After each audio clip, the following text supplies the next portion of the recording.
big day. Let's just qualifier, man. If you don't make it, you out of there. Today's gonna be fun. This is gonna be Clay Spiderman, I'm pretty sure. Clay Spiderman is gonna be in the lobby. Man, I'm excited to watch FXCS, baby. It's about to be global times, man. I'm excited. I wish I could go to the global stadium, man. I think it's gonna be in Brazil. So yeah. I'm excited, man. Today's gonna be a good day.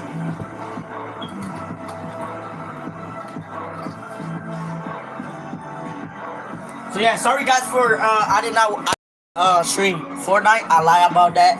I did not stream Fortnite. I'm sorry guys. It just like I didn't feel like wanna stream Fortnite today because I didn't have the energy. I didn't even want to play Fortnite. I got on live for about 45 minutes. And after that, I log off because I didn't want to play the game. Because I'm excited to watch FNCS Clashes Grand Finals. This is the last chance.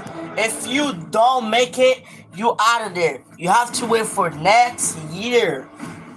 This is the one. There's gonna be Booga, Clicks, Peterbot, Vino. This is the last chance qualifier. If you don't make it, you out of there. It's now or never. Big day. Oh, shut it. Man, I love Fortnite broadcast, bro. I love watching the game. I don't know why, I just love watching the fucking game. This game is it's like, when you watch it, Peterbot going crazy, Clay's going crazy, Asa solo, like this game is like, it's prime up. Fortnite fan, Big Zeke is back. Welcome back, guys. This is it. One final opportunity to try and make it to the Global Championship. This is the last chance. This year. Only 2 spots are up for grabs today. This is the players' opportunity. Shit. This is their moment. This is their last chance.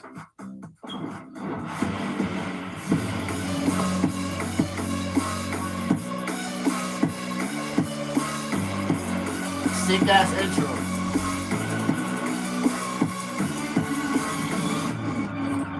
Oh shit. Woo! Kelly Vivid! Last chance time! Woo-hoo! Kelly Vivid! Are you feeling it? I'm feeling it!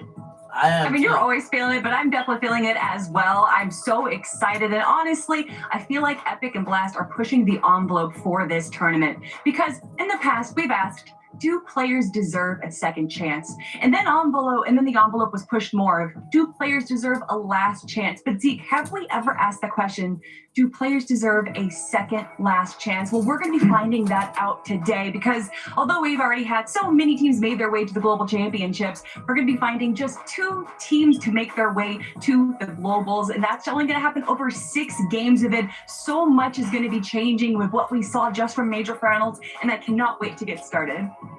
Really like what Ozzy was kind of describing this little last chance qualifier as. He kept coining it this mini FNCS, and that's really what it feels like. We've kind of crammed in what feels like an FNCS into just a single day here that has culminated into just 6 games for one of the most coveted spots that you can compete for in Fortnite. A spot at LAN. Super exciting stuff. Oh my gosh, so much to talk about. And I'm going to continue harping on it till we say goodbye, because again, this is the last chance. Let's start very simply. What are we here for? Obviously, I just said 2 spots, go to the Global Championships, but there's also players who are competing for prize money, right? $30,000 here to split 2 ways for the duo that comes in first place. But Kelly, you know, some players are fighting for those 2 spots. Others, they already have their qualified, right? They're already good to go. They're fighting for a larger chunk of this prize money.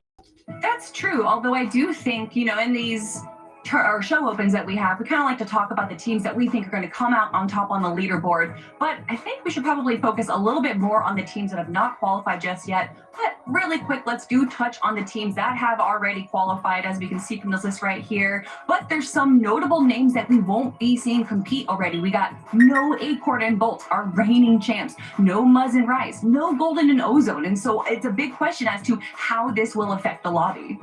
In total, when we do go ahead and break it down today, we have 10 total teams competing here today that are already qualified to the global championship spot. So technically, we have an opportunity to kind of roll those qualification spots down to top 12, but I do not think that's going to be the case. If any of you guys at home had the opportunity to watch EU, or if you didn't, I'll go ahead and let you in on the know-how. There were 16 global championship qualified teams competing on EU, and it ended up being top 6 to actually qualify. So only 3 of those 16 global championship teams actually made it into those qualification spots once more. So it's going to be super tough out here today, and these stats kind of break it down just simply put. FNCS Finals appearances amongst all of our players competing today is going to get up to that 725 mark. If anybody kind of saw this session summary that we did during major number 2, that number was about 780, 790. So this lobby in general is very, very close to the caliber of that major 2 finals that we saw. And Zeke, 61 players with 0 LAN finals appearances, right? Trying to get their opportunity, their breakout performance, so we can see them on the big stage. There's so many dreams here, so many players who need to qualify, so many players who would, like, if I told you their name, you'd be like, they're already qualified, right? Zeke, nope. The competition has been very fierce this year. Let's talk about a couple of names.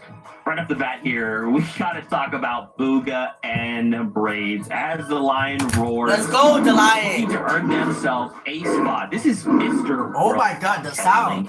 If he does not make The it to Lion. the global stage, it just gotta be heartbreaking, right? The Lion. Especially The big with Lion. the year that Bugha has been having, he's kind of just been on everyone's minds. He's been on like a hot topic recently, especially after they got that qualification to EWC. So they did get 13th place in Major 2, which, although not necessarily terrible, wasn't the performance that they wanted. But I do have to say, Bugha's performance really impressed me. And not to say that Braids performed underperformed, whatever, but for Bugha, not only was he IGLing really well, but there was moments where he was just fragging out as well. He actually had more damage and more eliminations than Braids. And so I think to see Bugha really just stepping up and proving himself once again, for whatever reason, Bugha has to constantly prove himself, even though he's done it time and time again, Vivid. So to just see him do that makes me feel like he's here to make his way into global championships. Look, we didn't get to see the full potential of this duo, though, in Major 2 finals until day number 2. And that's what kind of gives me hopes about their kind of chance to go ahead and qualify for the global championship here today, because hopefully, something clicked between day number 1 and day number 2 of Major 2 finals. I mean, if you take a look at their games that they played in day number 2, it was a 4th, a 4th, a 4th, and a 6th kind of in the mix there amongst those 6 games that were played on day number 2. So they really figured something out there. They just have to carry that momentum here over the course of these 6 games, and I really do feel like they can qualify. I have to believe, man. I have to believe in Bugha until the competition is done, until these last 6 games have concluded. I have to keep believing, right? I just have to, Vivid. Obviously, this is NA, but we also have some other representation competing here in NA. We got to talk about Moneymaker and Fnayan. Interesting about this duo, though, Vivid. Their drop spots have been a little all over the place in Major number 2. Yeah, keeping track of these guys over the course of the 12 games of finals was absolutely impossible. You can see these are kind of like the 5 drop spots that they actually landed across the map over the course of those games. And honestly, it was working very, very well for them. Unfortunately, though, they are finding themselves in a spot where we're coming out of the finals, that strategy has obviously been revealed. I was taking a look at their socials. They don't necessarily feel too confident in kind of running that one back. So it appears that they are going to be kind of sticking to this split drop up to the northwestern side of the map. That being said, I mean, even if they were trying to go plan to do this little bit of a strategy where they land somewhere different, they want to kind of publicize that. So maybe they'll run it back and do something like that. That being said, though, Kelly, without a doubt, they have to kind of change something without a doubt, because obviously they can't kind of land in some of those same spots. So we'll have to see what Moneymaker and Fnayan kind of cook it up in the early game. It'll be interesting. And you were speaking of their social media, and I was actually looking at their social media as well, and I've been noticing a lot of off-spawn practice that he's been asking for. So to see them just even putting that off-spawn practice in is a good note. I think that you probably are right that they might be sticking to one spot, probably a spot that they expect to be contested. However, I will say that they might be putting this off-spawn practice in because they may have put a little bit of a target on their back. As we might remember in the grand finals, they may have landed on a certain player, a player that might be a little infamous for attacking others and putting a target on their back when they, burden him. I'm not going to say his name. I'm not going to put that out into the universe because I feel like that would summon him. But I think Moneymaker and F9 might potentially have a different issue to worry about than other players are. It's true. It is true. Well, listen, we have more duos to talk about. First, we want to take a moment here to breathe. Let's go meet up with your casters. It's Jacob PR. It's Monster D-Face. Say what's up, guys. Thank you, Zeke. And honestly, hopefully everybody's having a great day. They're talking about teams that need to qualify, but there are 10 different roadblocks in this lobby in the form of qualified players to the Global Championship. 9 of them are already from NA Central, but 1 of them is coming from NA West, venturing into this region to try to get the most practice, and that's 7-time FNCS champion Epic Well, and by his side is Pump. Gotta give a shout out to Epic Well. Pump, who are obviously looking for the best practice possible here, of course, in the region. But I want to give a little note for people like Kanata and Oliver OG who have fled the region, right? They don't want nothing to do with it. They're gonna be counting their lucky stars, though, Jacob, that Epic's not here. Yeah, honestly, it was almost a 200-point lead in terms of the Global Championship qualification spots. Retro and Phoenix right there with them. But let's see what Epic Well and Pump have in store for today, Zeke. That's the question, right, Monster? Because everyone is all looking across the board saying, look, guys, there's only 2 spots. We are all fighting for 2 spots. We have 6 games to try and make something happen. Okay, let's start to talk about some names we're going to be seeing here compete in today's lobby. Here's a look at some of the names. And again, if we just toss out some of these names, it's crazy how many are still looking to find themselves a seat on the battle bus. Got to talk about global champion Weezy and Victor V. So not only do we have NAC Kelly, we've got EU and NA West pros all looking to compete on 2 spots. You got to think that might have taken a big hit on their mental. And I'm going to be a little honest. I thought that there was a chance that they were going to split, but I'm so glad to see that they did it. And honestly, during the EVO finals, I saw them have their height games that we know that Queasy loves to take, and it looked so much more polished. And not to say that it didn't look polished during the finals, but there were just moments for Quee when he was taking height that he had to kind of sacrifice it a lot, and he would take it early like he knows to take. Questioning them have gone away after watching the EVO finals. It really seems like they're coming into this grand finals with a game plan. Yeah, very excited to see if Queasy and Victor V can kind of flush up here. That being said, I did want to go ahead and take a look at how well they were doing in Major number 2, specifically on day number 1. You can see it after game number 2, after game number 4. They were in that top 10, right? 5th and 7th place, respectively. After that, all right, let's get it. I mean, they had a pretty rough go. I like how I mentioned once that qualification, where they almost kind of had that comeback happen. But unfortunately, what kind of put up a roadblock for them was that some of their loot was getting stolen off spawn, surprisingly, after some of those games in Major number 2. And unfortunately, Zeke, I think that's going to be the same scenario here today. Hopefully, they got a game plan. We just gotta hope, man.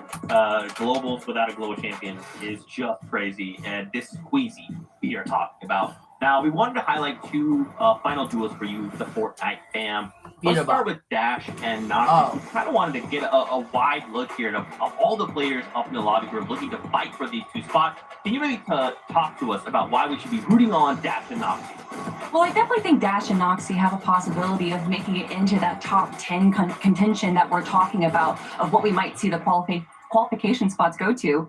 For me, they ended off day 1 and for Major 2 in 8th place, which is obviously a great sign. Day 2 didn't necessarily go the way that they wanted, but for me, they went from being contested from Higgs and Curve at Lefty Lodge, and now they're being contested by Noise and Leahy at a more central split. So I think that might honestly be the advantage they need to be able to climb up the leaderboard just a little more. But more so than anything, what really impresses me is how they play the mid game or the mid ground during the end game. They really like to stay front side of it, and usually in the end game we see a lot of chaos kind of going on the low and mid ground, but they played that game so calm and collected. I really feel like with just a few more eliminations they can easily jump into the top of the leaderboard.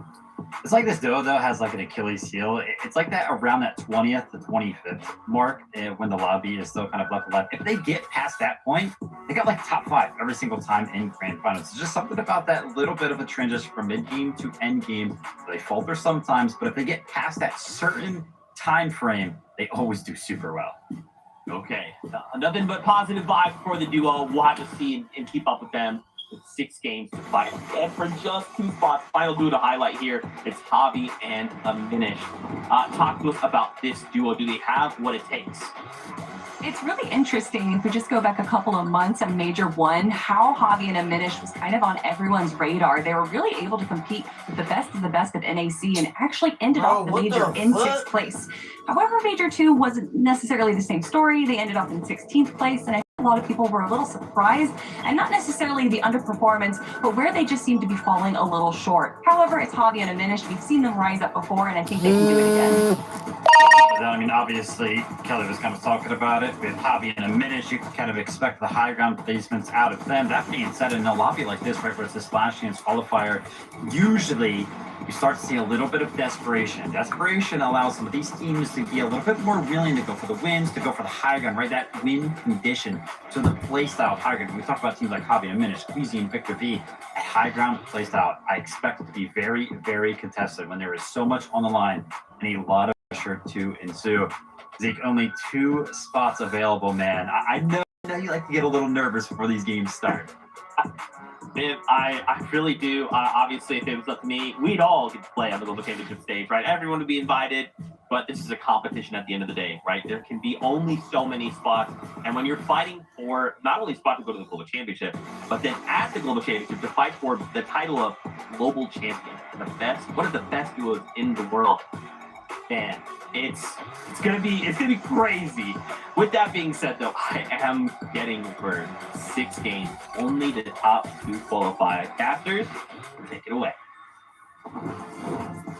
Thank you, Zeke. You know, Jacob, normally I feel pretty calm coming into games, but there's something about this last opportunity right now that's got me anxious. I know, it's just one of those situations where 10 global qualified teams, 2 spots up for grabs. We talked about Major 2 being a cinema-esque experience. I think we're in for round 2 of that, the sequel.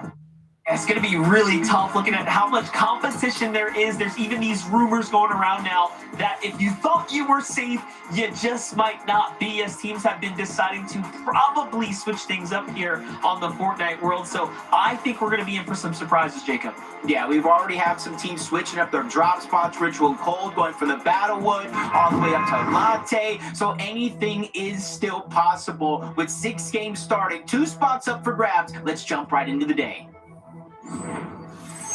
Oh shit, dude. Well, you couldn't have set the stage better for us. We get to see how this is all going to play out here for game number 1. One of the few teams to be possibly surprise contested here on the day. Victor V, Queasy, of course. We saw Magma and his duo landing just to the north of them. They're one of those few surprise duos looking to do something a little bit differently. As we also glance at the feed, you can see that there is already action taking place here, though, Jacob.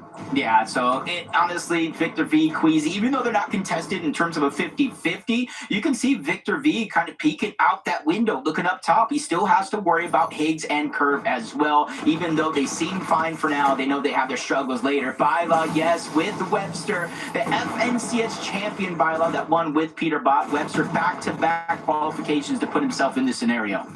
Yeah, really impressive play by Webster. He's been having his opportunity, but of course, why is so laggy? All the way to the land event, it's going to take so much more. Oh my god, why is so laggy? Was honestly really surprising the best teams kind of coming up short, making it even all the more curious up at the top for the spot. Hey, not shit's laggy as hell. Yeah, Byla. And sometimes you just need a little break, a little refresher. He comes back and he's literally firing on all cylinders. Webster down low, a little bit of a struggle. He does have backup. The only thing you gotta watch out for is the lack of shock. And Mirage tries to jump out, sneak attack, but it just does not work. Byla and Webster, game 1 off spawn, they find success. Big win for them right there. 2 eliminations, of course. These points are going to add up. If you can go the distance, I mean, all the better for them. Jumping over to Ritual now. Here's a player who, of course, has been very much contested all season long. He's kind of been in and out of different scenarios. This time, though, he's coming on over to the Latte Landing. Something about this drop, Jacob, keeps attracting more and more teams. Yeah, we saw Veno and Agers in Major 2, triple contested to uncontested as the tournament went on. And honestly, looking at it, you know, if you kind of look at the vitals for the drop map, it was supposed to be uncontested. But I knew today there's so many tricks up under players' sleeves, because if you don't make it here to the Global Championship, in essence, your FNCS is over. So Ritual, game 1 on the line, hits the shot that matters to get the knock. It's insane. How can we count him out? Never sleep on the young Ritual here. Give it a second, though. Now he's got to win one more fight.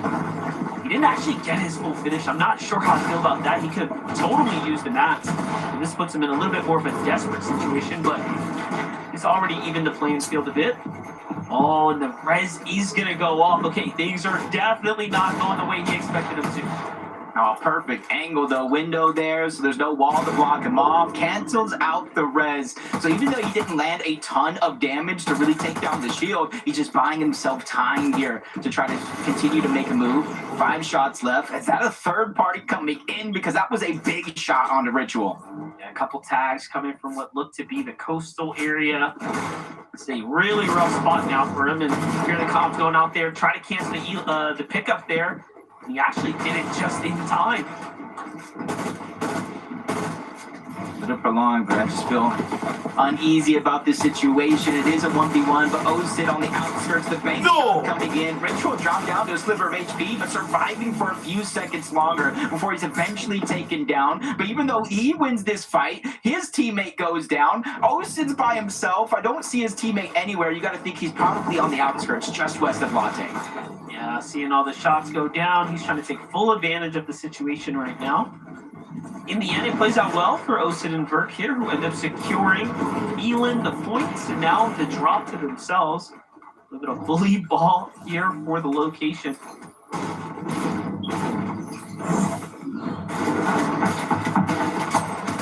Already game 1, proven to be a lot of action to kind of start us off. Cyclops at first down the back to keep himself alive. And Cyclops is one of those duos, him and his teammate, that you typically do see toward the top of the leaderboard in the open stages. They just need to be able to pull it together here in these finals lobbies.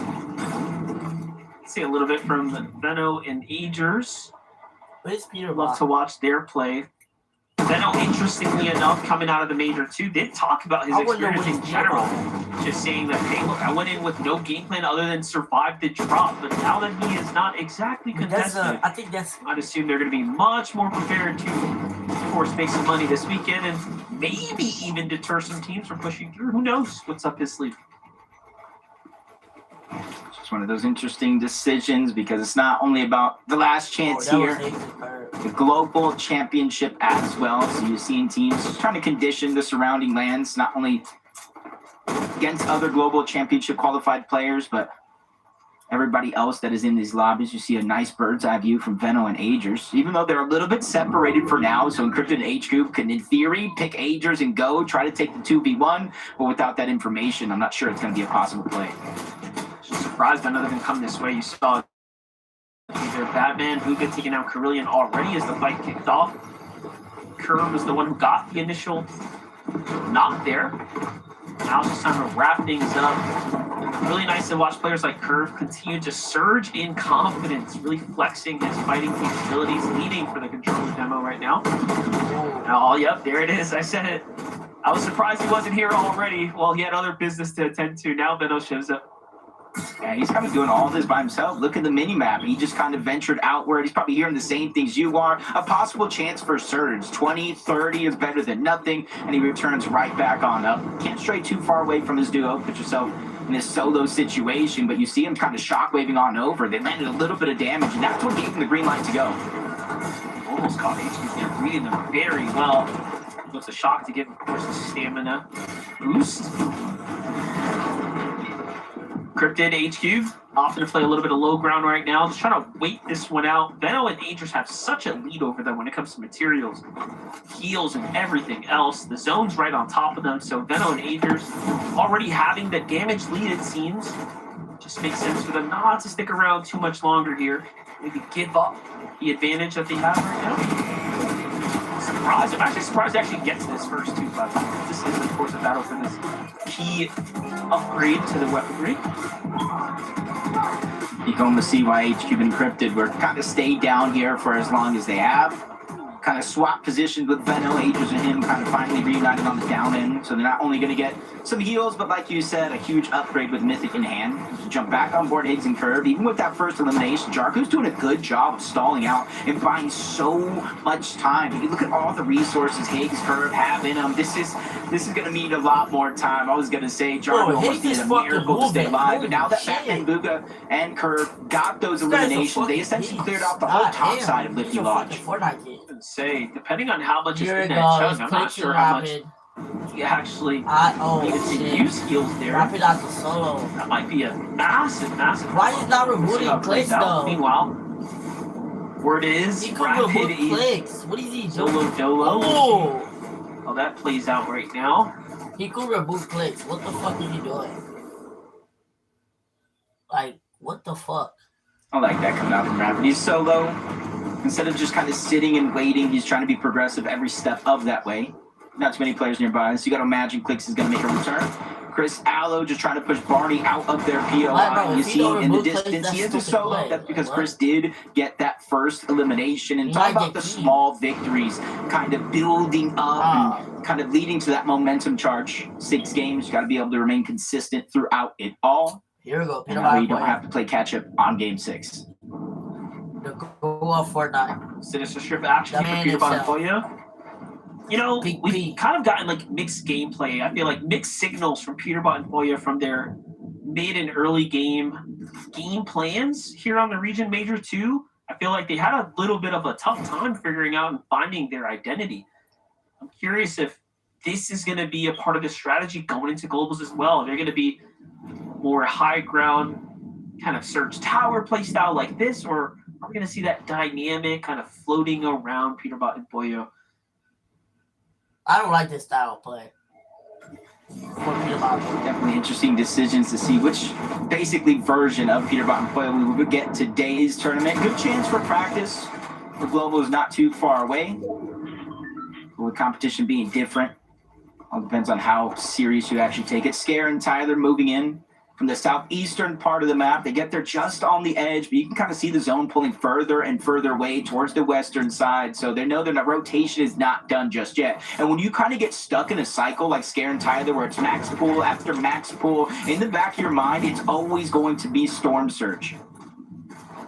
Surge is really tough to difficult to deal with, especially when you're under a difficult rotate. Love the usage of these early shockwaves, mind you. This is really telling that they're willing to kind of put it all on the table, use it, as opposed to potentially losing it, trying to greed for a foot rotate. And you can see so far, it's actually cost them a lot. They've kind of expended a bunch just to get this far into the early game.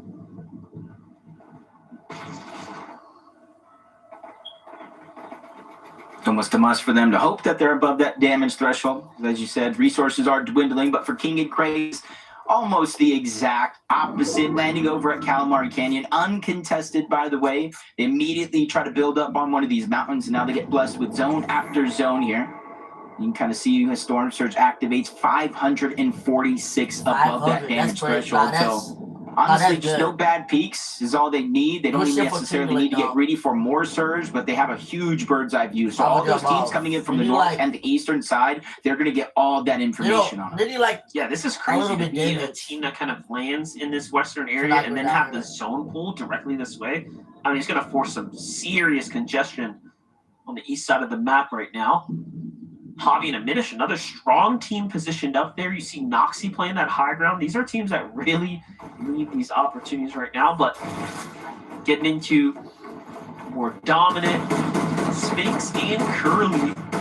Spinx has had his runs, you know. We've seen some greatness out of Spinx, but right now we're gonna have to see him really step it up here. Surge is about to become a problem for the lobby. You can see the relocating of different duos already happening. We'll have to rotate from Cooper and Reap, but A lot of metal being used right now. I wonder if they're sitting on a refresh. No, not exactly. So that was just a desperate enter in. And again, I'm talking about how teams are using these very crucial materials, you know, shockwaves, etc. It's because the surge is coming. And look, they're so close to it, right, Jacob? You might as well use it. They can't afford to really get tagged right now. Yeah, and you can kind of see it from one zone to the next. As the fifth zone closed, they were, 100 and something above, dropped down 279. So even though they might be fine now, if you're not progressing in that storm surge and you do get those max bullets, you'll almost certainly be fighting with that line. And I think that's why they expended so many materials. Rather have no materials, be above the damage threshold, than the opposite, losing control over your own game plan. And you're kind of seeing the different play styles for some of those teams. Some kind of making it a priority to rotate into the zone early. Others, like Luga and Braves, they play more lax game. They get in, play the zone, and they just kind of use whatever's available at the time. Yeah, the difference is they actually have some damage to work with, though. Look right now as they pop the med kit. Actually just had a team slip past them. It's boosted. Scary there. Little trick right now, what they did is, you notice they shockwaved into the rift, right? People are thinking, that's nothing. They're just trying to get to the rift faster. No, now they have the overdrive effect because they didn't touch the ground and went straight into the rift. These guys can actually cut their glider and not take any fall damage at all. So while others are worried about when you're going to glide, maybe cut it early, they have zero to worry about in comparison. Wait, what? There. Yeah, Queasy and Victor V. What have they learned coming out of Major 2? Last we heard, they had a bit of a tough time working around the duos that were effectively stealing loot from their loot route. This weekend seems to be the exact story with Magma and company very close by. Obviously, we all have high hopes of Queasy. High hopes of Victor V, who's just been popping off in recent times. Definitely one of the more exciting duos that we're going to be looking at here, but can they remain up at the top and be one of the two best that need the qualification spot? Hold that thought, though. Curly and Sphinx, we talked about looking for greatness. Well, they found some Elans there, Jacob, but not a lot of damage on the team on the other side. They could still very well be in trouble. Yeah, especially since Sphinx did open up and take one of those shots. We kind of see as the dust settles, 120 above, enough to kind of smoothly move past this zone. But in the next one, that's when you might have a little bit of worries. You see them fall to 86 above. Void, G-Money, 35 below, and it's active surge on top of that. They're going to get a moment to breathe. They immediately jumped to 69 above, so they're not going to take any active takes, so they get a chance here to heal, which is imperative if they want success in this game. Tough spot to be in, but excellent amount of heals to kind of go the distance already. You don't have no shock. Be forced out though, no shockwaves in sight, so this is a pretty difficult Queasy might go down. Rotates. Victor Oh my god! Move here. They did find elimination, but now they're below the surge, and Queasy's left as a solo here. There's no survive. At least if he gets some already damage. moving in pretty quickly. Nice. With an ambush strategy there. Great like a tag. good Can he damage. clutch it up right now? We've seen Vic do these kind of clutch moments in the past as a fragger of the duo, but Queasy is now forced to do everything by himself here. Can he fight? You gotta fight, man. Here, game number one. You gotta fight back. Connect. He cannot let this surge activate. You see a one shockwave running out of builds, no way to out heal this, and a full team in front, Yuz and Sharkman, that are now looking back. I think he onto can do him. nothing. The zone just pulling further and further away. This is a max pull, and this is a moment for him to breathe. You need like a big pull. So no current damage being taken, but look how far he has to go. Look how many players are now in his path. He's already getting zapped once there. You saw it, so that means when he made that edit there and popped the shot, it did not connect. But since then, he's found a little bit more damage. Things are going back in his favor. You need a fucking. Hey, if nothing else, Okay, can you go the distance and earn a little bit of 182 above, that's not bad. Now. But later he really needs Here, like. he's got the dead side of the rotate, And but shockwave. visuals and threats were already having that high Queasy zero. might go down There was a here, but- potential player in here Oh, he has on the some outsides. Oh, he has zero heals, zero Zone. shockwave. Yeah, this is That's just tough. bad. 160 plus below. Quickly looks back, lands a couple of shots, but still 122. And even if he somehow gets above the damage threshold, he needs resources. He needs elimination. Bugha and Graves on the other side go down outside of placement points, so only eliminations. Going down. No. Freezy goes down as well. Weezy Storm going Surge down. is going to be forcing his hand to no. fight after fight, eventually leads to a Where's downfall. Peterbot at? Holy, Neverbot. Here's Peterbot.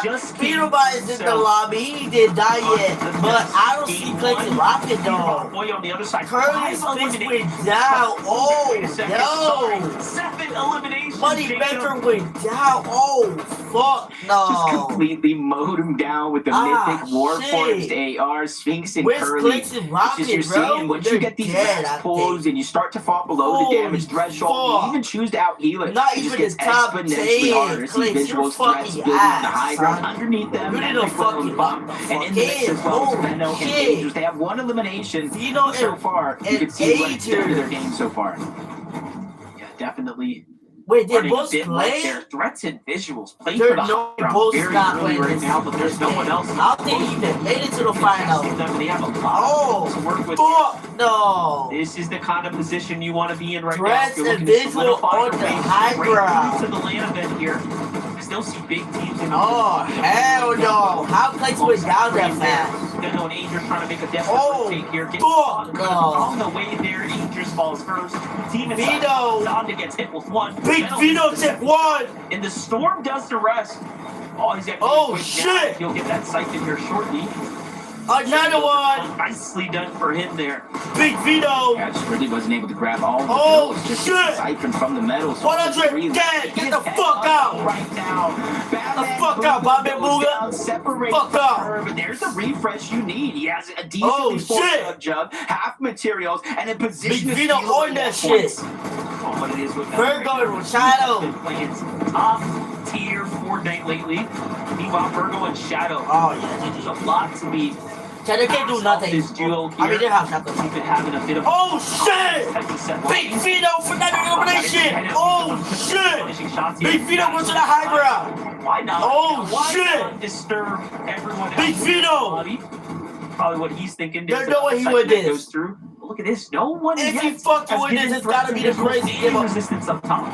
Clayton Yeah, got seeing on on full the time. house down below. You can Holy see Epic shit. and Pump kind of feeling what the pressure of the lobby is doing. Not a lot of material split between the two, but Big the B. front side, a chance to look back. And Suarez, get the fuck out. Flip Pussy. side, though, Peter Poyo coming from Come the on, B. edge of that zone. It's even forcing Vito him for in. another elimination. Oh, shit. Still going on. Big Vito. You can kind of see him as the elimination leader in back-to-back majors. Oh, It's shit. just different right now. He's He just went down? No, he did not. Region. I hate to Vito's say still it. going. Oh, shit. Way on the other side, coming from West. Epic well. Sharpman went down. Highlighted there. Epic well took another one. Oh, shit. What are Big they going to be bringing to Big the Epic. region here? What level of play looks Peterbot is still going. here, to say the least. Steve wants 9 elimination. Vito went down. The Peterbot Oh, boys, they're shit. popping off here. 9 elims for them. Venom Threats goes to the high down. ground. The high ground, though, still completely. Winston Halloween. Yeah, you got to imagine. Oh, the shit. skills up above. Big Pump bump. taking out as well. Chris Oh, Gallo trying to control shit. the tempo down Epic below. One's still And going even for with Pump elimination. down, you see Epic Will Can you get still the above. revive? No, He's you. trying to get as many Giggling of is those still going. resources as Asa possible. solo. Actually goes out and back to the Oh, lobby. King shit. in a similar position. One stuck as Threats a and solo. He's visual. trying to get the By the way, most game out number of one. this situation because he knows with the zone pushing in, he has Money the maker shot went waiting. down. This is when you Stress know went you're down. high ground for a hot Agents minute. were down. Rex has got Shits went down. Peterbot still going. Big pump went down on. Meanwhile, Come on, Big P. They are Come on, really Pete. sick for the land right 200, now. get the I fuck think out. they've decided Oh, intentionally shit. that they're gonna play Come on, this Pete. ground and really bust up the Shockwave. numbers. Bro, See Shockwave. what Oh, they my can God. love and say No. And I love what we're witnessing. God. Peterbot's Come got on, the Epic ball Whale. in the hands of Epic Whale. Come on, Pete. But Come on, Still Pollo. up and running. Oh, sure. Playing phenomenally from Come the on, World Pollo. Cup. Let's see solo Just clutch. all the Come on. years he's put Come on, come on, Pollo. finding success, but Pollo. Come on, Pollo. is the current Big Pollo, big chicken. reigning clutch champion. Come on, Pollo. Epic One is still going. Big pump, 100. Again, most Oh, of the shit. stuff as solos. Epic Oh, he didn't edit. No, Epic going down. No, come on. King is gonna get that. It's clear we down. down. Make it that Then much Puyo went down easier either way. to get to the top 4.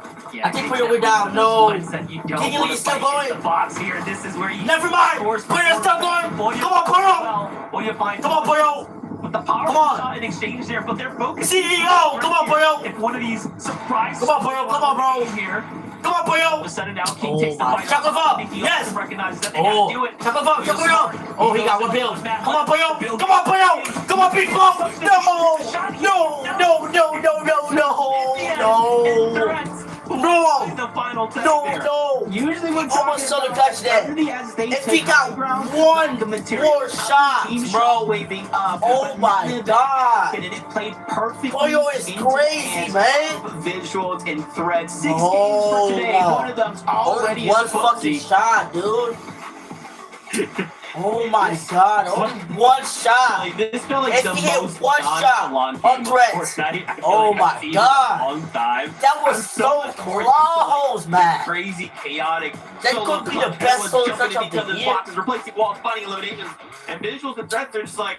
Oh my God. That was a good game. And, yeah, That was a go ahead good and walk first away game. with it. Oh shit.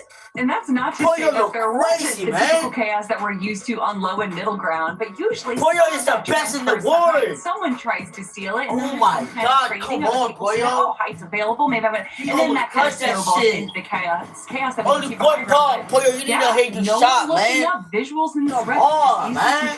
controlling that all the way Puyo from is first fucking moving. crazy. Yeah, kind Shout out of to surprising. Threads I and mean, we Visual, did though. see a couple of 5-round teasers, saw Epic They're Trail and good, some kind of fully bro. stuff If potentially Puyo in only place got for it, but they went foul. ahead. They weren't Look at that, interested. Chad. Puyo obviously Only seemed to go one for shot. a bunch of times Bro. as well. Oh my They were not God, up that there was in so the mix, so close. Visual Threats Come were on, great man. come from Look at that. One pump on the other one. If he get one shot, no. If he have as a solo, a with just fucking 70 HP on the 10 back, bill left, doing he a lot won. of damage to the duo. Oh The my shot is God, just, it's you kinda know, sad low when down to the advantage lose, of all man. Folios, and I thought we were gonna get another If one that of was those moments me, from Folio, but holy unfortunately shit. the odds were against them right there. But a great. I mean, he number could do one nothing Visual there, I'm not Threats. gonna lie. If that was me, I'd probably lose. I was ready to I yell probably solo fucking lose. polo, and I probably it's didn't even that way, get but the again, goal, and it's fucking fine. die. Everything's fine. Right? We still got 5 Come more on, games. bro. Fortnite. 5 more games Remember, left. some players Come like on. Fortnite. Well, Big FSCS, two, man. there's only Big two spots on the CEO. championship, so everyone else looking at those like, please, we need to find ourselves in that top 2. But for now, Come on, bro. we're Come on, currently Clay. kind of see how things Clay are is going. fucking Prepare ass, yourself bro. for Game number 2. So Not even make it to the top 10. It's sad. Like, bro, come on, Clay. Clay look like me out there. Not even make it to the fucking top 50. Holy shit. Come on, Clay. Clay look like me out there, bro. Not even make it to the top 50. Die on spawn. Like, come on, Clay. Look the fuck in, bro. Oh, shit, bro. Puyo looking prime up. Puyo might win this lane. Come on, Clicks. I'm your biggest fans. Come on, man. I need you to lock in. Win this game, Clicks. Come on. Win the game. Come on, Clicks. I'm your biggest fan. Come on. Lock the fuck in, Rapid. Lock in, Clicks. Come on. We got this shit, bro. We're not gonna let Puyo and Peter Rock do this shit. Like, come on. Holy shit. Damn, this nigga is good as hell. Nah, I need a 1v1 this guy. What the fuck is this? DNXM. Yo, this guy is crazy. What the hell? Hold on. He's on PC. Oh shit! Chopper from? 100? Oh shit! 200? 200? Oh my god. What is speed? Dude, those guys are crazy. What the fuck? These guys are crazy.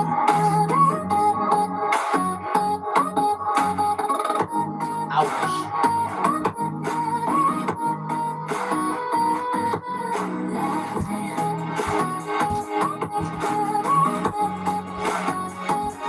Bro, don't you look good? What the hell? What kind of chair is that? Black style? This shit is really good. What the fuck? Got a new Milk can help you grow. What the hell? Why does that look like me? Blasting into space.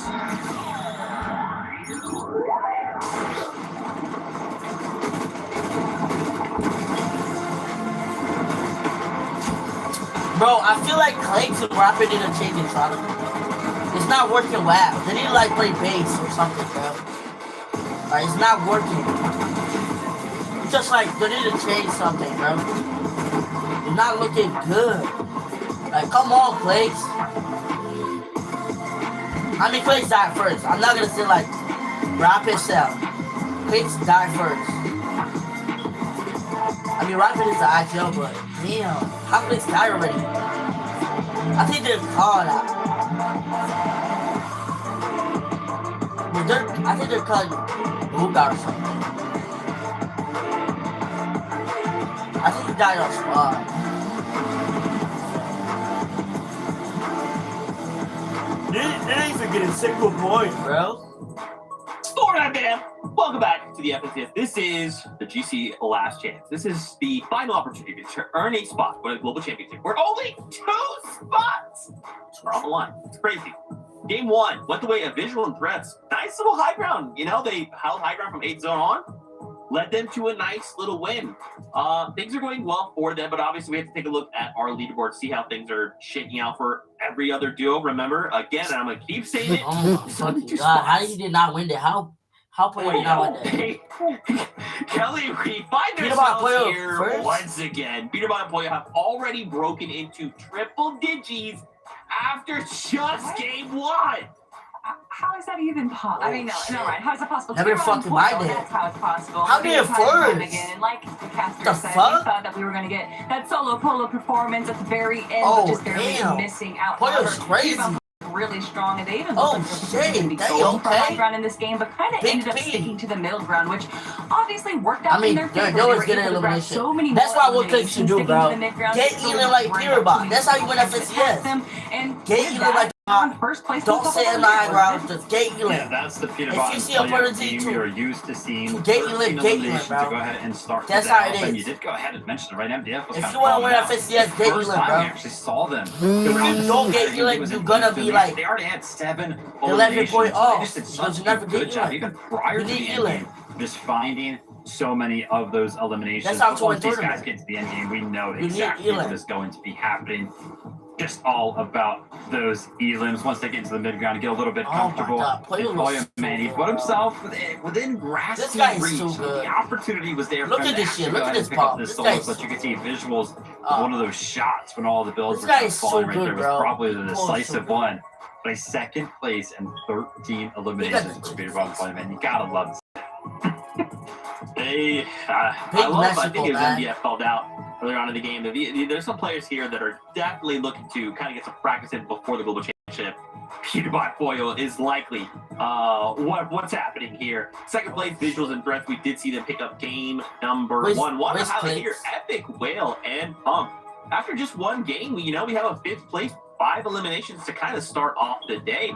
Pretty strong start, and I mean, they are looking for a spot, right, Kelly? So if we can keep this consistency going, if we can maybe just pick up a few more eliminations or even aim higher than a top 5. Wait, how you get through the wall? What the fuck? Yeah, and similar to what we saw from Peterbot and Pollo Wait, in look at that this. in-game, How another you get team through that the wall? What the fuck?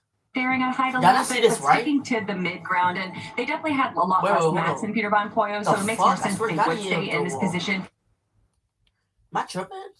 Kelly, so if we can keep this consistency going, Yo, if we we can go maybe through just a pick wall. up Look a at few that. more eliminations or even aim higher than Yo, the top 5, what? we could see them qualify Yeah, Show that shit down. to kind of start off the day.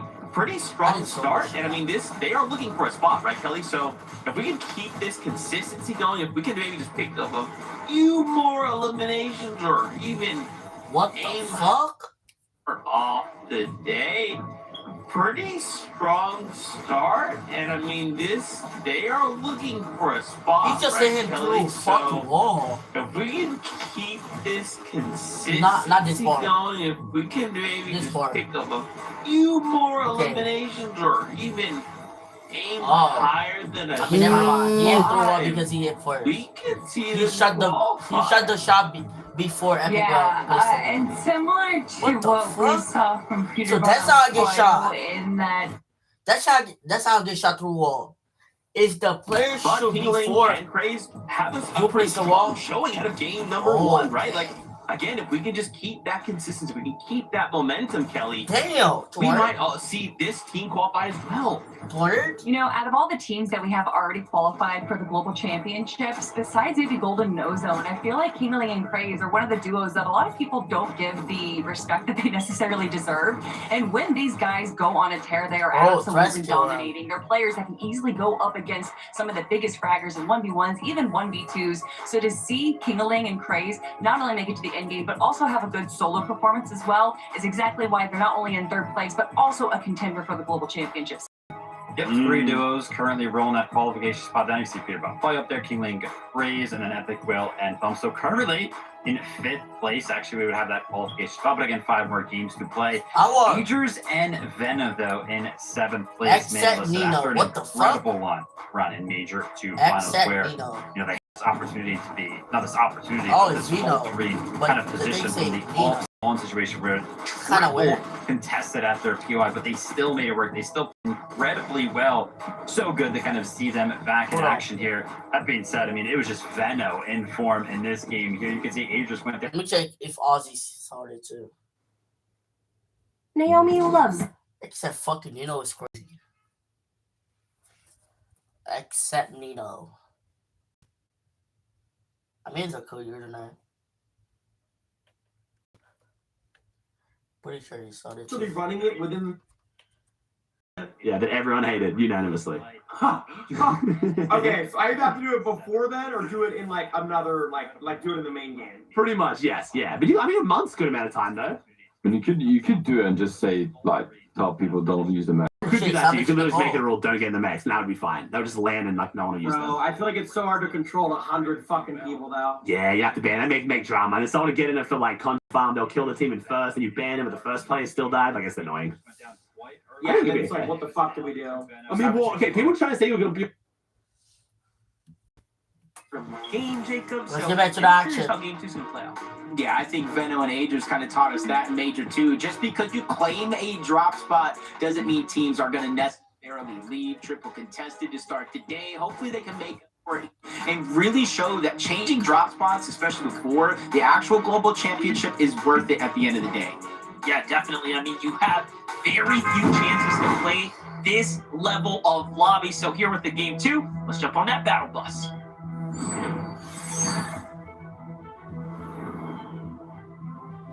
Games are flying by. This is game 2, and honestly, I wouldn't necessarily say that anybody's drop spot is safe, with this being the literal last chance to keep your FNCS alive and continue on to the global championship. I feel like players today, every single duo needs to leave nothing on the table. No regrets when it's said and done. Yeah, definitely can't leave anything on the table, Jacob. This is their last opportunities here and now. And hey, look, with 1 game down, it's going to go by faster than they even expect.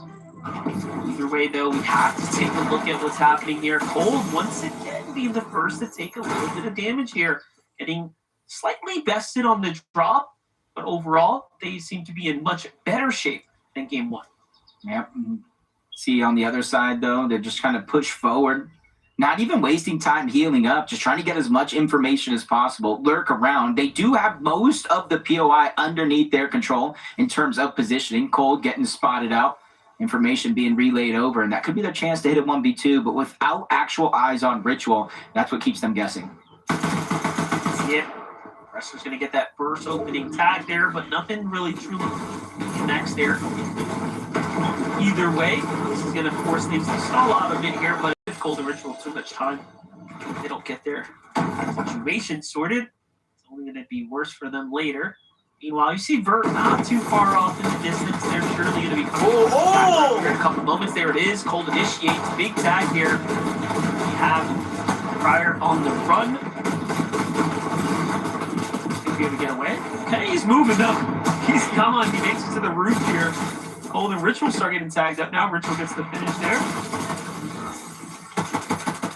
Like, if only if he would have had some help.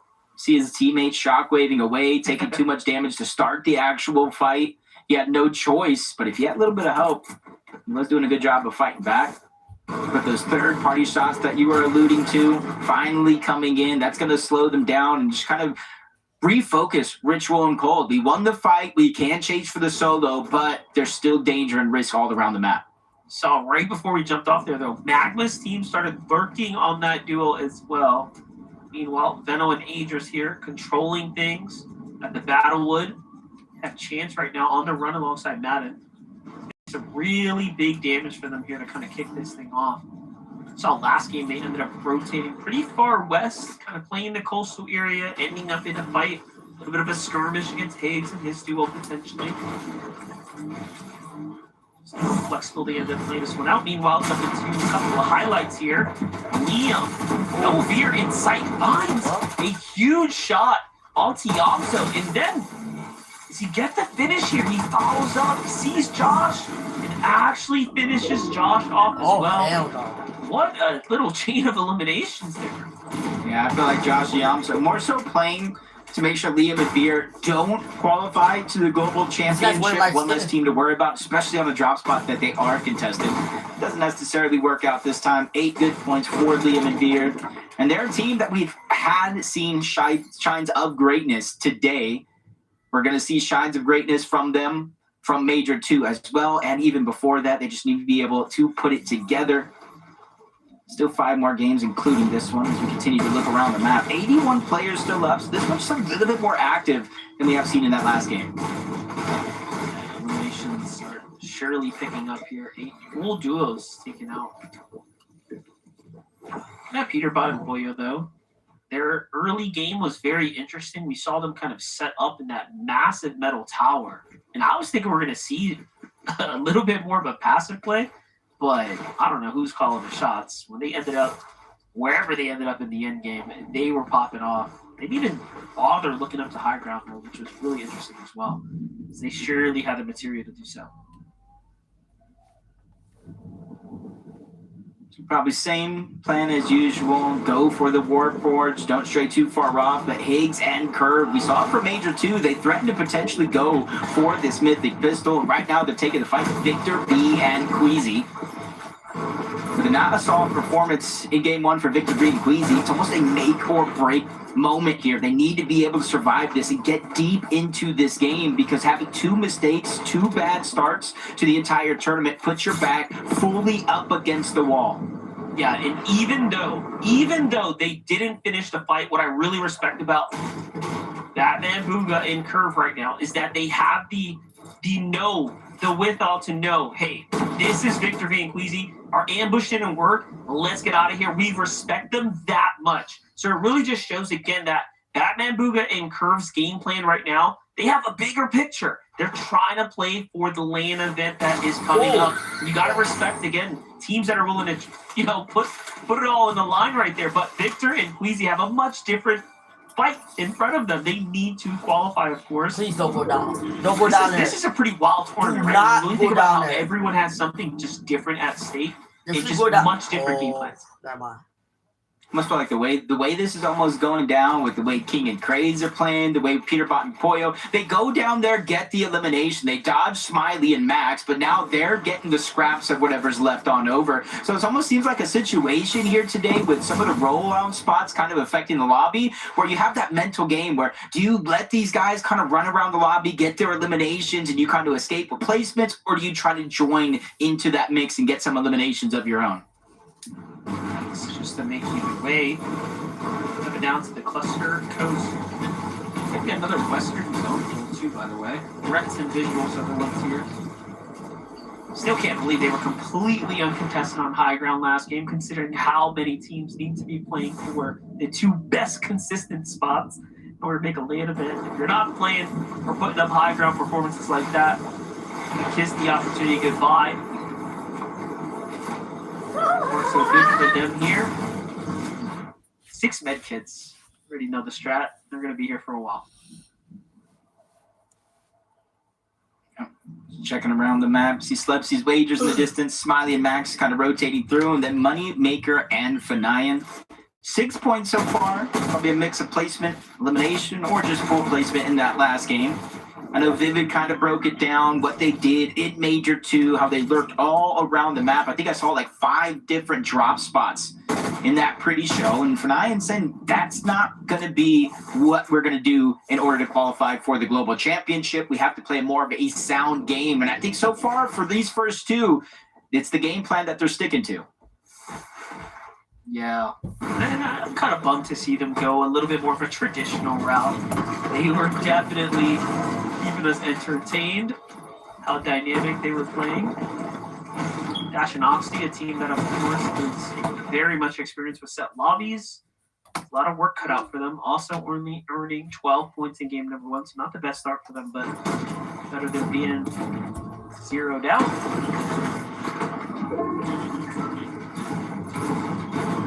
Even though it's still relatively early, but when you kind of see that slowing down just a little bit, a good chunk of the teams at the Battlewoods, you almost just got to hope you're enough above the damage threshold so that when we start to get into these moving zones, the half and halves, that's when you can start to make your play. You'd see a potential lurk setting up at the Battlewoods, but you just see the constant action all around. Osin and Verd that lands just outside on this mountain of Latte. They have a couple of options here in terms of teams that they could potentially try to focus on, but they just got to be careful because they themselves have to rotate the zone after this. Gotta hit those shots, though. More importantly, in Osin, they missed 2 pretty important ones right now.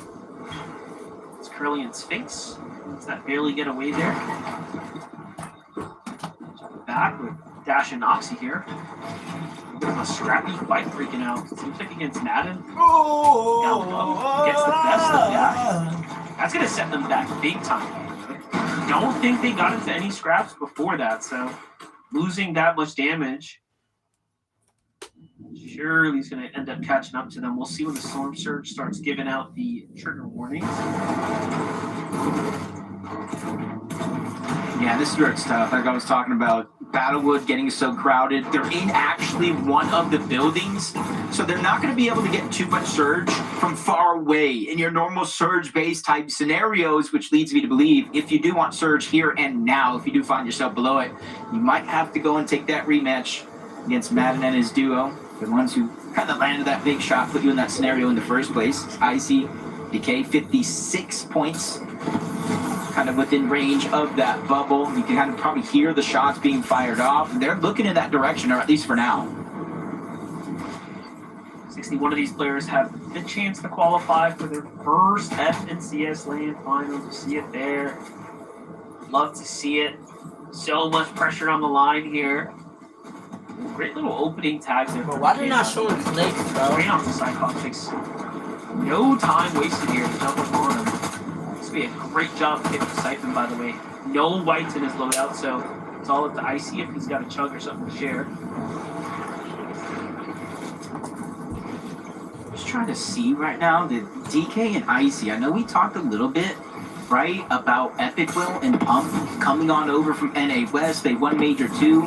DK, we know him for this region, Central, East, depending on how far back your memory goes. Icy is an actual NA West player. He's gotten second in divisional cups, and now we're seeing him at the top of the leaderboard at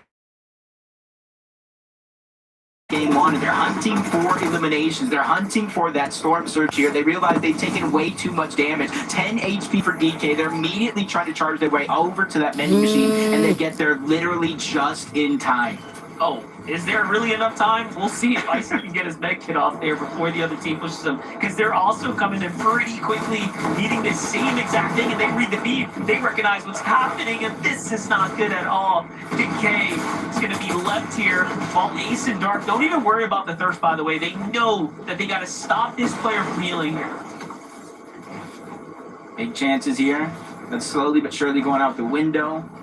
DK actually did go down. So it does look like it's going to be Icy all by himself. I'm not sure how much actual HP he does have left. He's almost going to need a miracle. No extra gold. 76 below the damage threshold. The odds are all stacking against him. Even though you see it kind of alleviate a little bit from 76 to 47, that's just other teams getting active, and it returns right back to normal. 20 seconds or less is all he has to make a move. It's tough. You know, now that I'm thinking about it, actually, if Dark or Ace here were the last to do damage, obviously they get the elimination mountain weights. That's the whole telltale sign there. Look at this, Icy. Okay, a monster shot onto Dark. Not enough to actually get the full clutch here onto Ace, unfortunately. But had he got the siphon, he would have been in a fighter's chance there. Either way, Ace of Dark cut out ahead. They needed those points there. That was quite the fight. It definitely was, and it's just one of those fights for Icy and DK. You get sent back to the lobby. Things happen. It's 6 games, but you start to go ahead and question the mental composure for some of these teams, and I think this is a team that you really start to have to look at going down here in game 2 is Encrypted HQ. They don't land too far from Lifty Lodge, a little split drop just south of it, and they're one of the first teams to try to make it up that mountain. They know elevation helps tenfold, especially with the possibility of the zone going up and down these zones in the moving portions of the game. I'm concerned if I were them. Aegis and Veno right below them, they'd likely be interested in playing for some prime positioning up top. Meanwhile, Budoba Poya already at 2 elims, kind of doing what they need to do, sitting on quite the refresher there. And off they go. There's actually another solo kind of lurking in the mist there, so I wonder if they showed up just in time to actually third party that team. Either way, there's Rapid in the distance, still playing his game out by himself. So far, just staying in the conversation. So it's got to be unfortunate, but they actually go straight into the tunnel instead of shockwaving over towards the left, towards Battlewood. They're just hoping the eastern side of this zone is a little bit less crowded than just kind of moving up all the way on the southern edge. Remember, we're going over towards those Lifty Lodge mountains, so even if they get in the zone here, it can continue to pull towards the north. 633 above the damage threshold, though. Very, very little for them to actually worry about other than just staying healthy. Great shockwave so far. So how far out they were, though. Now the zone's really starting to pick up damage here. Zone 6. Where things get a bit scary. Leo kind of leading the charge here. There's another shockwave to get them on in, and they're in a little bit of a downtime here to kind of figure things out. 600 damage above, though. Plenty to work with. So on the feed there, Rapid actually just took down Zonda on that rotate too, mind you. So Rapid still putting up numbers by himself. Meanwhile, Threats Visuals getting back to them. How did it go for them? A fight in the bush is never one you want to take. Can Visuals do anything big? Unfortunately, can't. He falls. The chance with Tyler there.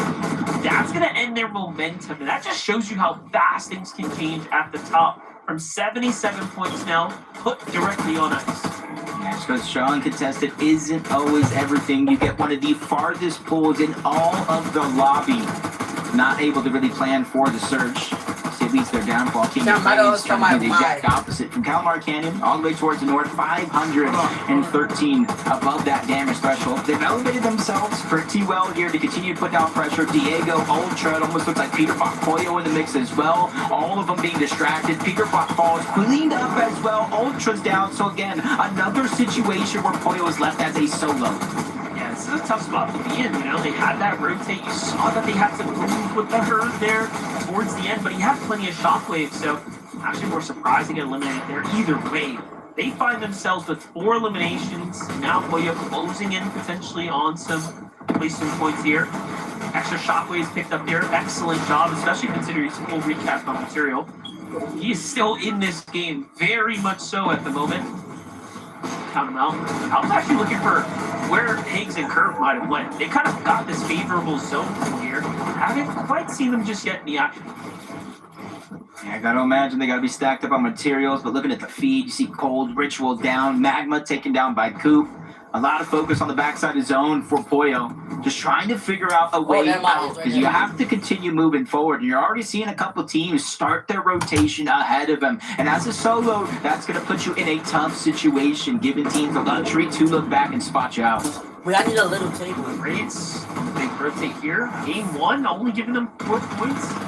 Sorry, this is their actual first 4 points from Braids being earned there. Saw on the feed Victor B final elimination. Now they're in the crosshairs of Booga and Braids here.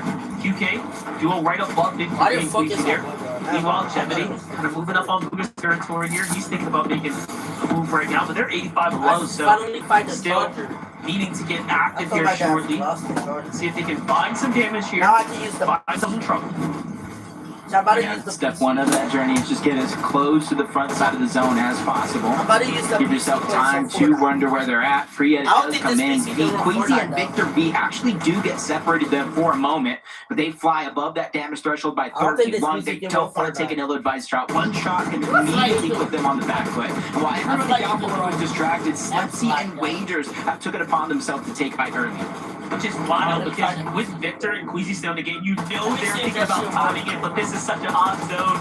Venom, Age are kind of fighting their way through the big ground layer here. It's King and Crazy now have attracted their attention. This could be a big mistake for Venom, Wait, though. actually working. What the So fuck? Reason King and Craze are This highly PC is actually regarded as working. one of the best fighting duos here on the region right I'm now. about to use it for Fortnite then. Oh, Age shit. will kind of back off, probably No way I sensing a can little use bit of this PC for danger. Fortnite. There's no way. He knows better to let his guard down. Alright, let me plug it. Yeah, I think the fact that they didn't really land damage goes to show that they might be fighting somebody I wish that that shit was could a little bit too early in the game to be taking That that shit risk. worked, And we're I'm going selling my back fucking up the PS4. mountain just a little bit. South of Lifty lost Lepsy and Wagers. They took high ground early. And if they're not going over recycled builds, they can easily try to look down on all the teams down below, get them to expend their materials as fast as possible. They have the Spire, 50 in the clip. You could spray for Where's a long Glitch? time, Is Glitch especially still if in you the do game? have two. With the way the zone's Oh, I kind don't of see weird, no like cool. it's tossing a lot of material. Slepsy's putting like 4 This might be cones nice down again. every Oh time they my move god. a square forward. So What that's the gonna fuck is end up happening catching with up to this, them. bro? Meanwhile, King Lane Craze, Oh my god. they kind Come of on, slowly work their way up and over this mountain here. Kind of, I'd say probably Like, what is happening third with height Flicks, man? situation right now. They Flicks have is options to play with. the Meanwhile, best in the Moving world, Braves bro. already picked up another Elim, but they're out of material. They still need a Come on, refresh here. Flicks. Down low ground they Come go. on, man.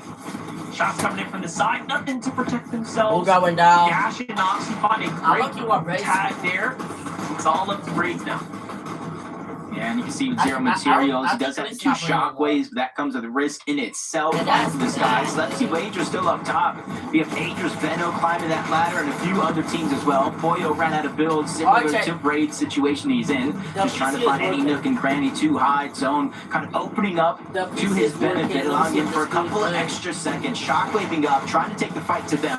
It Boyo's all comes still crashing going. down, but for Boyo, he's not able Oh to my make God. any defining shots until now. He gets the knock on the Craze, but he Get the can't body. clean any of it up. He gets one. What the That's not even fuck? his original elimination. What is happening? No, but he gets the siphon Wait, material. this is still going. He's back Oh, in never the mind. game here. 1 minute Rapid off, went down. Never and mind, that's Jen. enough Never for mind, him never to mind. work with something. Boyo Sorry, is guys. just Sorry. insane. Rapid went down. Action speed there, and the Big accuracy Boyo! to get up to the front side he goes, but again he needs an elimination. Boyo! Can he find enough? Yeah, there's 9 different solo players all stacked in this lobby, making it easier for Slepsies and Wagers to breathe. Come on, Boyo! That's the situation. They're Boyo!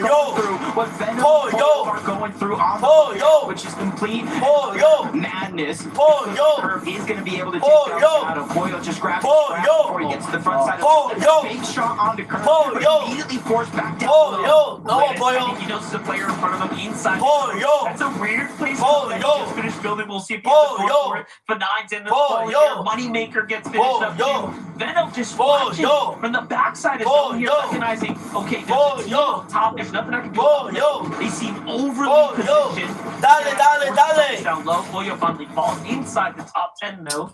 Bro, And things Flicks not are even now make going it, up bro. this very weird terrain Ah, here. fuck no. Yeah, Flicks this is one's doing going to really be a bad. nightmare I don't for even want to anybody watch this shit no involved having more. to make it up that mountain. You can see Young Flicks not even Sharkman in the trying top to get the elimination on fucking Alba, but 10. they have no shockwaves. I don't even want to watch this shit no move their more. way up that ladder. It's Venom so finds another sad, bro. elimination. Back-to-back game My hunter. favorite He's player. going on an absolute terror in these lobbies, even sneaking his way Flicks is through my one favorite of many player. solos in this No, game. But that run is eventually going to come to an bro. end. But I might have spoke too soon. Yuz goes down. Vito! Ben's still alive. Vito! The show. Vito! And again, he's got Vito! all that extra little bit of info. He Vito! already Oh, never read the mind. zone perfectly at top 4 for him. He's just Yeah, they clutching win. up at the end of the day. It is so impressive won, to they watch won, what they he won. is doing. Wagers and What the Slepsy fuck is the last keep player? on Oh, with shit! That high ground, Ah. perfect. Their This only needs elimination to that they need secures them the win now. And surprising enough, in back Slepsies and Wagers, they just kind of cakewalked their way into a Game 2 victory royale. See, Okay.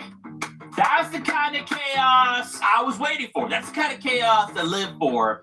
Man, oh man. So clutches across the board, but to see them pick up that victory royale again, trying to look to qualify, or maybe we're trying to play for money. Hey, bro, So come on, wait, kids. we've got momentum, right? With 4 Oh my games fucking left God. to go. We gotta make something happen. But again, Kelly, we love these moments. We love those moments we get a victory Three out. more, not This five instills more. Okay. so much confidence. Yeah, look in at the duo. PC.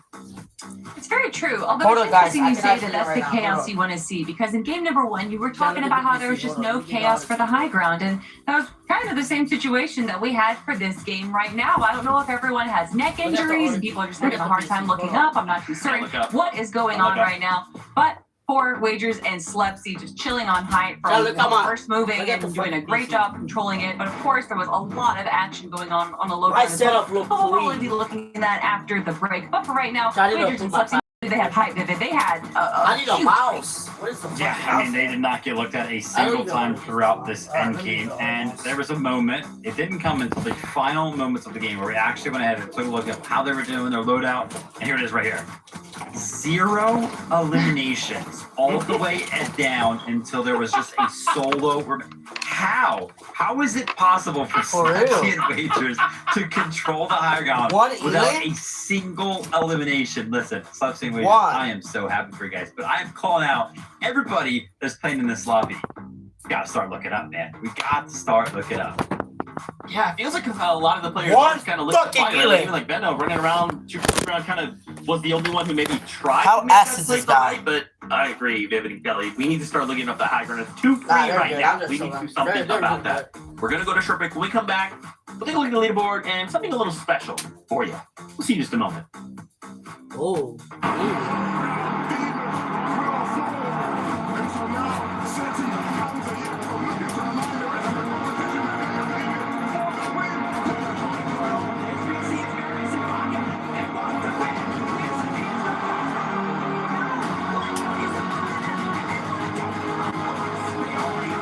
Hold on. Wait, hold on. Alright. Does it work now?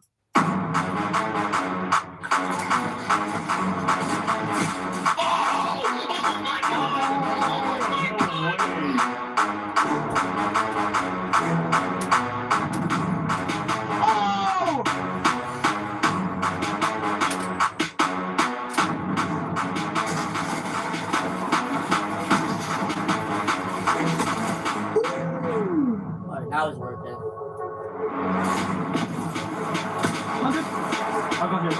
So the keyboard, so the PC only have 4.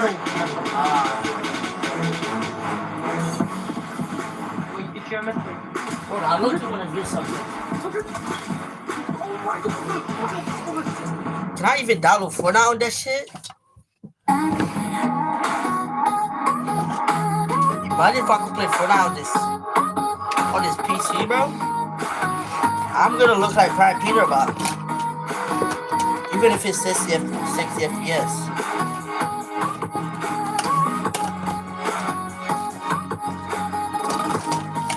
Oh, thank God, we done. I think it was right there.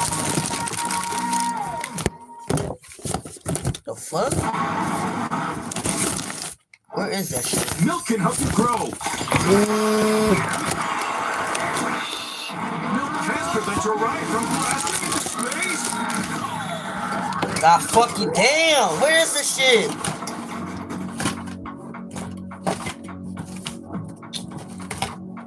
Oh my fucking God.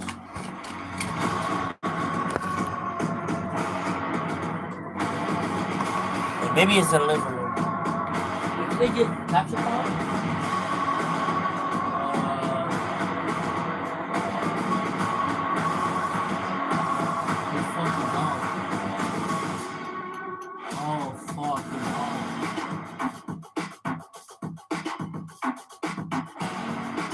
God damn, bro, he used the fucking little thingy. You know, you just catch the car. I thought he did. Never mind.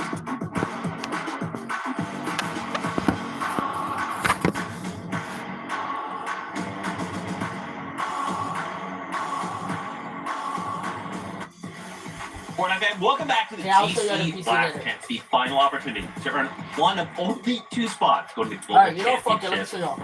Is going to get crazier. Game number 2, what's going to be a Bugsy and Wager again? Kind of look. similar to game number 1. No one moves. Okay. Alright, we back. Alright, look at this shit. Okay, do y'all fuck with my setup? Yeah, look at this shit. This is the PC. That shit's ass. Look at it. I can't even run Fortnite on this shit. But can I play Roblox? So if I can play Roblox, I'll run it this shit. But wait, it might run Roblox. It's 4096 MB. So that's like 4 GB. 4 megabyte. It might run Roblox. Right? 18. What the fuck is 18? System. Hold on. What the fuck am I clicking? Alright. I need you to go back. How do I fucking go back? Alright, chat. Let me exact out this shit. Okay. Wait. Hold on.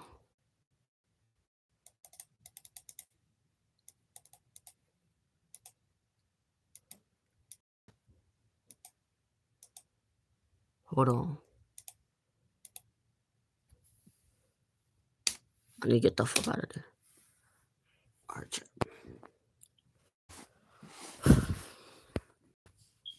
Wait, what the fuck is that? I gotta put my password. What is the fucking password again? I don't even fucking remember. Hold on.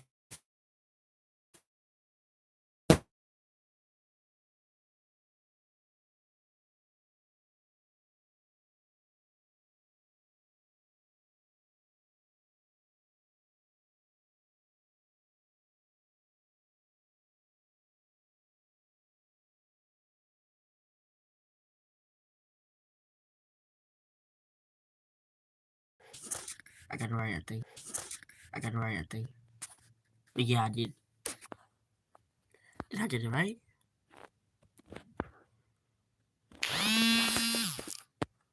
It's a W. Don't worry about my fraud, bro. Don't worry. My brother do all this shit. When you have brother, they're always fucking... Okay, chat, that's the piece, right? I can't roll Fortnite, though. Why can't I roll Fortnite? That's the problem. I feel like I can roll Roblox, though.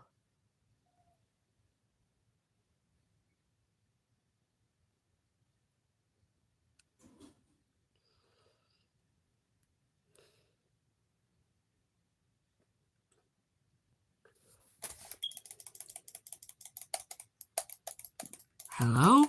The fuck? Still working though. Wait, why it run so smooth? What the fuck? It didn't run that smooth when I used it last time. It's 60 FPS, by the way. This mother is only 60 FPS. What the fuck? Okay.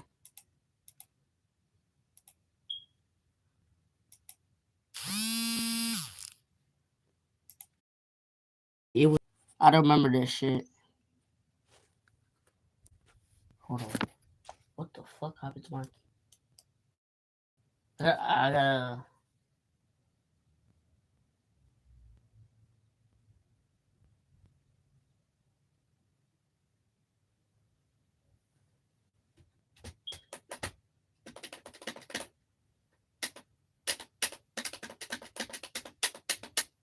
That keyboard's trash.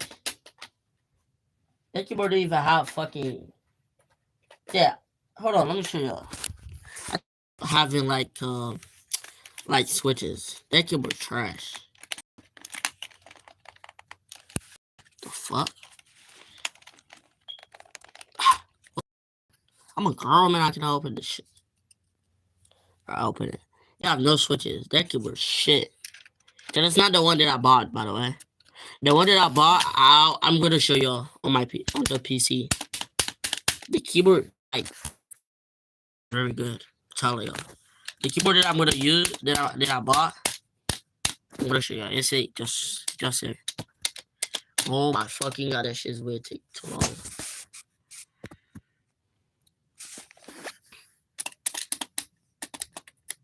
Okay, look at this. This piece is dog shit. I'm telling you, this keyboard. I'm not trying to be mean or anything. That's the worst PC of all time. That shit's 60 FPS, bro. Shit's ass. Shit not even making sound. Like, there's no sound in this fucking. Maybe it's because it's not on. I mean, fuck, what am I saying? It's already on. Oh my god, that shit takes so long. Holy shit. I thought my PS4 takes way too long. Holy shit. This PC is slow as shit. It's running smooth. Oh my god. This PC better make me crash the fuck out. Oh my fucking god. Should we just wait that?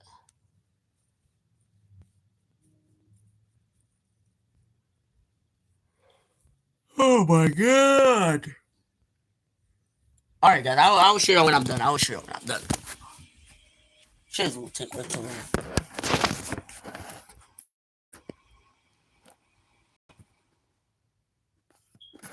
I will show you when I'm done. This PC might be the worst PC of all time. Holy shit. I didn't bought it. Cause I don't give a fuck about it that much. But I wish I could play Fortnite on it though. Even if it's 6 FPS, I still run it. It might run smooth though.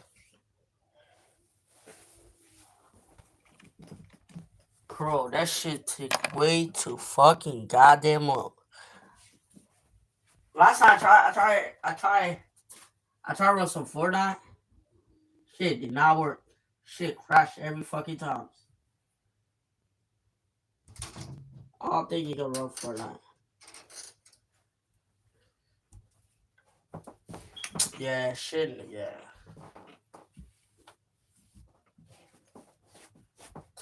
Bro, yeah, shit take a fucking whole day. I don't remember my password. How did I forget my password? I never forget my password.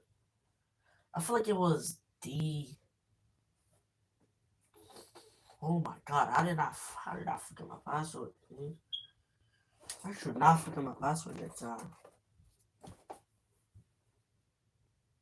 Damn.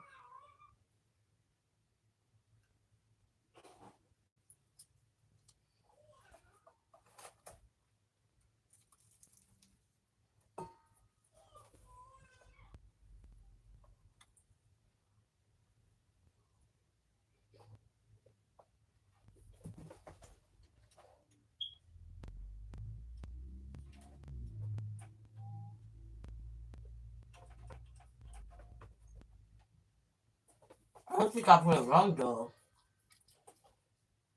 Oh my bad. Moneymaker and Fly. I don't know. Listen, I'm going to say something. This might be controversial, but Moneymaker and F9 are the most dangerous duo to be around. After you saw what they did in the grand finals with how much strategies they have for 5 different locations, you don't think they know how to lurk on every team nearby them? You're crazy. I'm not going to be feeling comfortable at all if a duo like them were near me. That's for sure. Especially if you look at the leaderboard and see that they might be in the hunt, in the race. You almost got to have eyes in the back of your head. Make sure you don't get flanked up.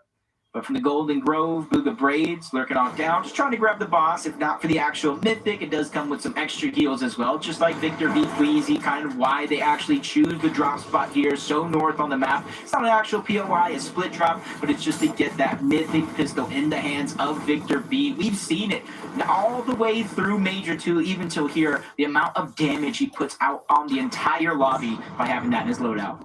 Yeah, he's been one of the most star individual players I think we've seen for sure, especially in recent times. And notice one thing that they're doing really well right now. Victor is not letting his guard down. He keeps flashing backwards, just looking, making sure there's no one lurking up on him. He already had a little taste of the medicine with the Veno lurk. He got a bit of it last game from, of course, Curve and Higgs there, but just trying to make sure they stay on their toes here. Meanwhile, into that man, Bugha and Curve here. Looking for them. They got a team kind of off on the side. Carillion, they've already won that fight in the first game one. Kind of going back to that initial outskirts rotate strategy.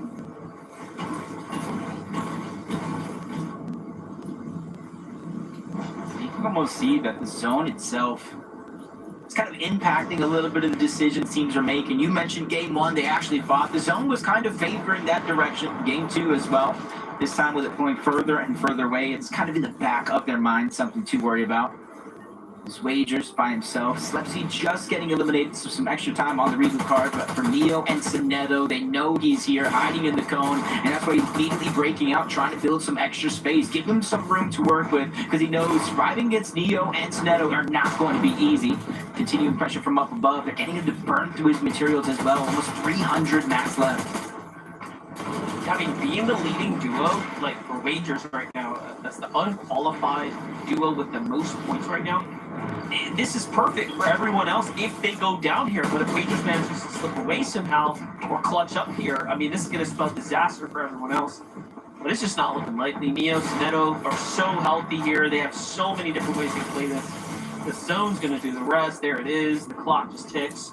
And Wagers goes down. And salt on the wound there. The dance moves coming out of Sinetto there.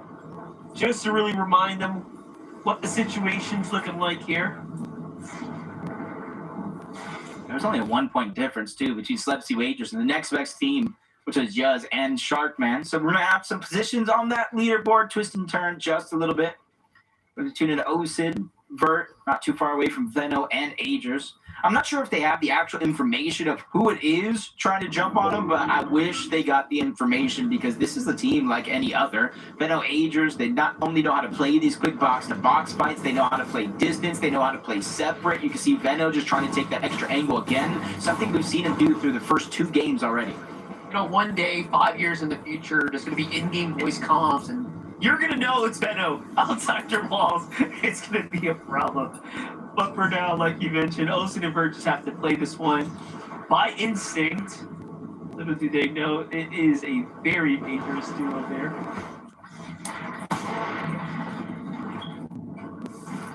That constant action all around the map, both in and outside of the zone. Cyclops Light, 28 points. Talked about their success in these open rounds. You just need to be able to channel that here. And the guard gets Liam was by himself. They end up in the box, gets a good amount of damage on Cyclops, but not enough to get the elimination. Him and Light are going to complete the wipe. That is 4 eliminations so far for them. A huge pick-me-up game opportunity before the half.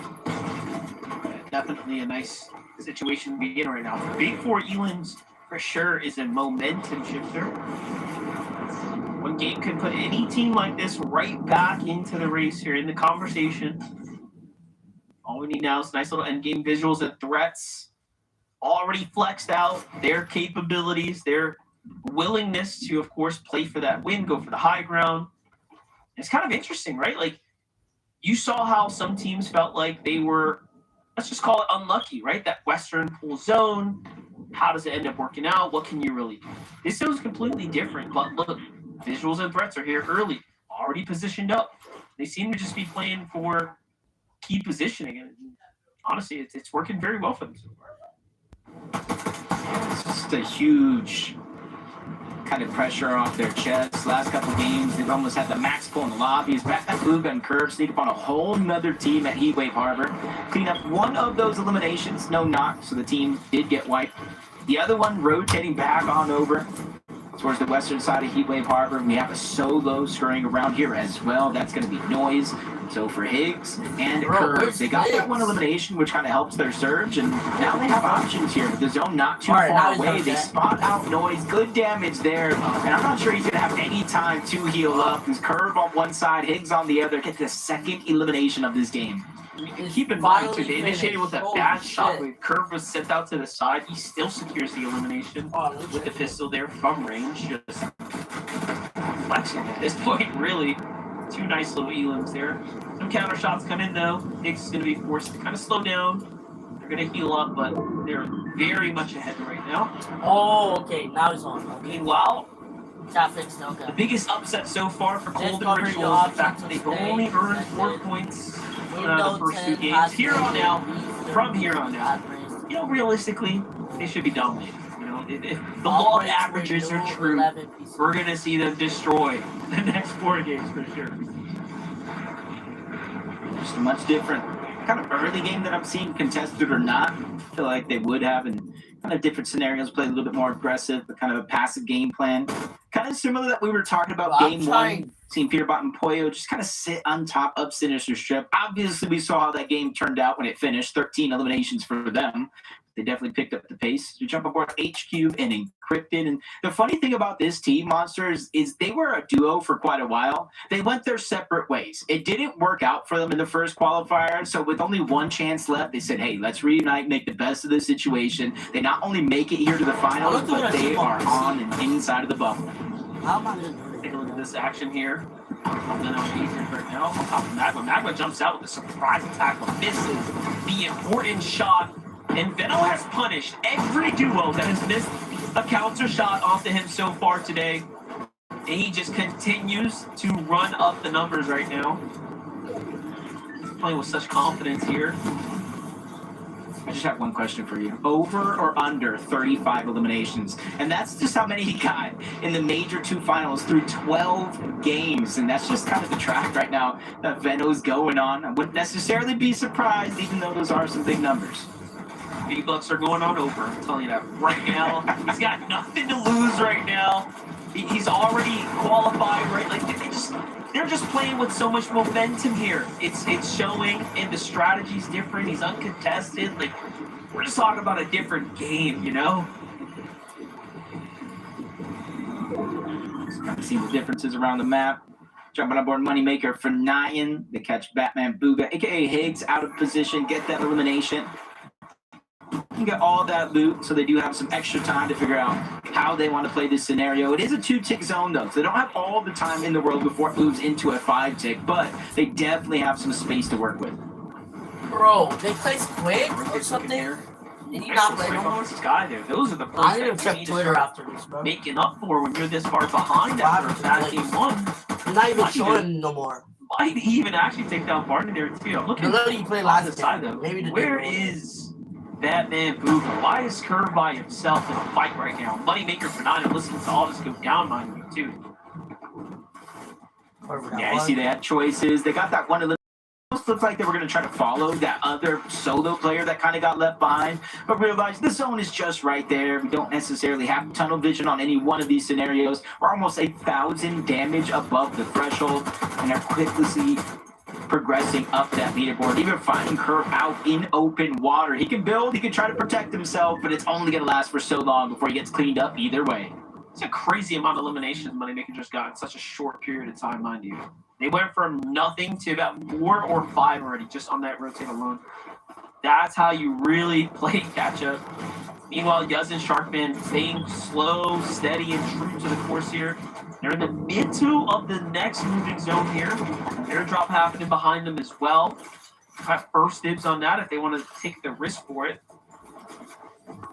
They definitely could. Like, this is a great spot to be in. I don't think it's even top. I will say, though, you know, they started this game at 96 points tied with King and Craze, but more importantly, 1 point away from that global championship bubble. With that elimination combined with Slipsy and Wagers going down, they have moved inside 2nd place on the overall teams that need a global championship spot. And their team, I feel like week in, week out, every time we see them, they're progressively getting better, and they're usually contending at the early starts of the tournament. They just need to close out strong. Also, they have a lot of experience playing finals lobbies. This is a grand finals caliber duo. Everyone has their day as well. If they just continue to lock like this, it's going to be interesting for sure. Looking at Golden Ritual. Finally, the boys made it to the end game here. We'll see how they end up playing Disruptor. And that's something else to account for, right? All these other players, you guys have fun on high ground. No one's been looking. You also haven't had people like Ritual and Gold in the first 2 games. Yeah, that's a big... It's a tough team to have to go up against. HQ Encrypted, I think they know that in the back of their mind. Here's some noise in the back of that zone, just waiting for it to catch up. Not trying to make any big or drastic moves, and rightfully so. You see it kind of pulled over in their direction. But most of the lobby has that benefit of the doubt. Very few teams have a far way to go. There is one team at the Many Machine towards Cluster Coast. That's the one that has the most worries for me. So everybody will then have a chance to look back, and it's Feno and Agers. Now I'm not worried anymore for some reason. They're good. They'll be all right. Like I said, he's on a different wavelength. They're playing a different game. Nothing for them to be worried about. Meanwhile, Peter Boyo, though, getting active right now in the ultimate low ground. Just like that, finding a big refresher there. That's on Gemini there. And it was an instant elimination, mind you. Now they're above the damage threshold as well. Just fighting their way back into the game, really taking control of this situation here. Meanwhile, Cold falls to the hands of Encrypted HQ. That's a huge knock for them there. Great set of points. They're really starting to take off now. Again, do keep in mind, this is a team that is sitting comfortably right now in a qualified seat to the LAN event. So all of this momentum they're building means a lot. Meanwhile, saw Victor and Queasy kind of inching up towards the high ground. Might see a battle for that. I think Moneymaker for Nyan kind of doing exactly what we've seen them do, just kind of lurk around. They started this game in 23rd place, so they're just trying to go ahead and not have to make heroic efforts in Game 6, so it's just about a slow progression up that leaderboard. Peterbot and Boyo find a huge angle on the Creon, getting him dropped down to about 50 HP, continue to put pressure in that direction, but as the next zone reveals itself, they go right back to what they need to focus on, and that's how they're going to go from point A to point B here. I'm still shocked teams like Peterbot and Boyo are allowing threats just to have high ground for free. Once again, they're sitting so comfortably up top. No one has yet pointed their focus up top. Obviously, you have Queasy in the mid ground there. Saw Benno kind of lurking nearby too. Reed and Cooper are starting to get close, but this is the second game now. Second end game, by the way, Visual and Threats have made it to, both of which they've decided to confidently go for high ground. They were able to win Game 1. Kind of fell early due to that max pull they had in Game 2, but now with the actual end zone at their POI, this is a must-win scenario, or get as high up top 2s, top 3s as possible. They're doing the standard strategy. Threat stays back, Visuals builds forward. They kind of protect themselves on both ends of that spectrum to make sure that nobody can contest them up on that high ground, and that includes Victor V and Queasy, who we haven't seen go for it once. No, they haven't been comfortable enough to do it. Even here, this is not a great spot to be in. No elimination, so we're going to have to see them do something big here to really earn their stay. Make those points matter here. But an end game, nonetheless, is impressive. Moneymaker for 9. 5 eliminations now. Queasy falls as we highlight them, and then Victor comes right behind them as well. Unfortunate end for them there. No big placement points either. Meanwhile, you saw Benno super lit up there in the front side of zone, and Krypton HQ just playing perfect Fortnite here. Going for the double heal strategy. I love this because what they want is consistency. 3 points, placement being earned here. This is how you play into the tournament format. Yeah, they want to dodge all this mess that other teams are going through. Benno having to pause there, looking back. This is a big opportunity. They could go back and try to get some of those materials, but it's not necessarily a worry in his mind up until now. He's going to be Agers to do just that while he takes a fight on the front side of his own. 18 builds and quickly running out now that he's gained the presence of that high ground team, forcing him lower and lower. But former teammates now turn enemies. Booga and Threats, Brains, Visuals, all battling out on the high ground here. But Visuals and Threats, they've seem to hold their composure. They denied Booga and Brains once, and even leads to a down thanks to Peterbot. Something went wrong there. Brains wasn't there to back up Booga in time, and now the high ground plot was foiled. Meanwhile, Peterbot and Boyo just listening to the action go down, getting gifted several eliminations here as well. Not even concerned with going for the loot. Instead, positioning is what matters here. Off to the front side they go. 13 teams still remaining here. Agers is one of them. Finds a nice little elimination there off to Sphinx. Sphinx desperately needed to earn some more points there. That's going to be a major setback for them. Taking a look at what else is going on here. Visuals and Threats still have height. While they do that, Encrypted HQ just kind of running around down below. No build. They eventually get sent back to the lobby, but not before they can secure at least half of the placement points in this game so far. Into the top 6 we go. 3 players running around as solos, but for Josh Alonso, they're not one of them. Yeah, this is the game plan for them right now. Like you said, it's about disrupting those teams in the early game, kind of securing their land spot. Then everything else is extra. Play for the money, get the big points. They're pushing this very far now. Still exchange attacks there. It's Peterbot, Yalzo, Josh though with the backup there. Puts down Peterbot, gets the finish as well. Yalzo would have preferred, of course, the siphon there, but it's all good. Luckily, he's still alive. Sometimes you got to take what you can get in these scenarios, just like a Minish here. 8 builds, at least a little bit to work with. Trying to get that little bit extra with the shockwave effect and just trying to stay behind closed doors for as long as possible. He knows he's one of 3 different solos in this game. Pollo again, back-to-back games left by himself. He clutches up a couple of extra points here, but you can see threats and visuals uncontested throughout this end game. We might have our team with at least 2 victory royales here if they can close it out against the Minish. Incredible performance so far. Even with this is going to push them right back in as if they never lost the game. They got to close hell no. A Minish is fighting for his life here. No. Double shots coming in. They have the zone to back up. They will win the game now and put their way up to 150. Back-to-back win, bro. Yeah, they win game 1, they win game 3, proving that they might have the perfect recipe for success, and they're going underneath everybody's rate. The way what the fuck able is to get this? the high ground almost uncontested in those 2 victory royales. Consistency. That's what we're aiming for, right? Consistency. We are aiming for one of 2 spots going to the Global Championship as the final opportunity. Visual and Threats show up big time. And, you know, Kelly, in a lobby like this where there is so many big names, and there's duos that already have their spots, they are still winning games. That's incredible. It is absolutely incredible, and we can't claim now that no one was looking up, no one tried to steal height. It was none other Bugha trying to stop them against height, but Visuals and Threats handled that height steal so well against them, and then being able to control that, and then having no one, like when I saw that happen, Vivid, I was like, oh, well, surely everyone's going to try and steal height now.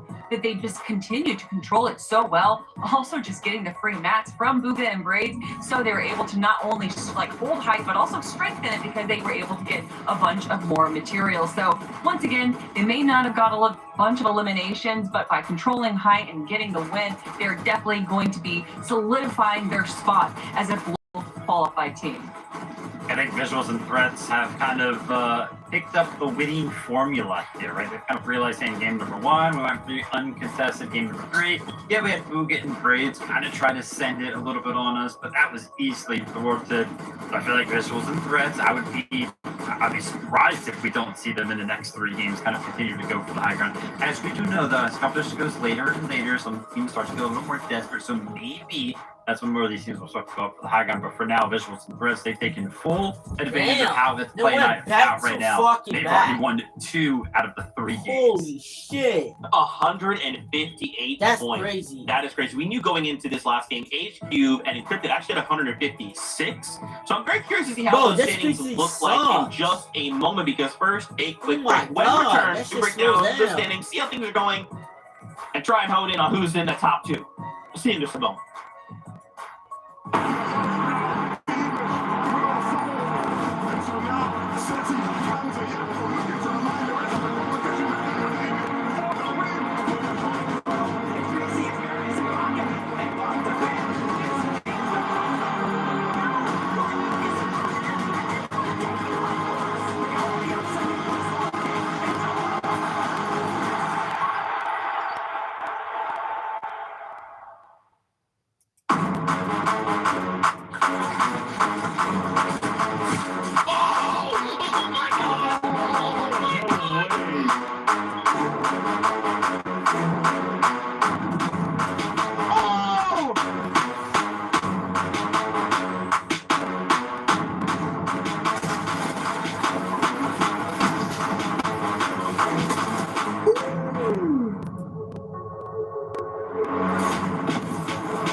tournament.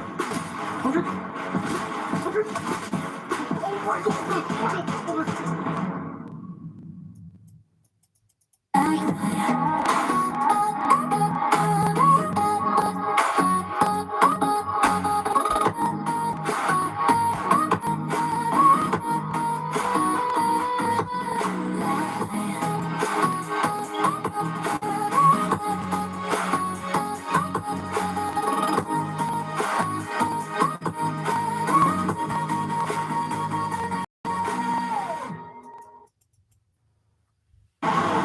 Oh, this pussy's ass. Milk can help you grow. Milk can't prevent your ride from blasting into space.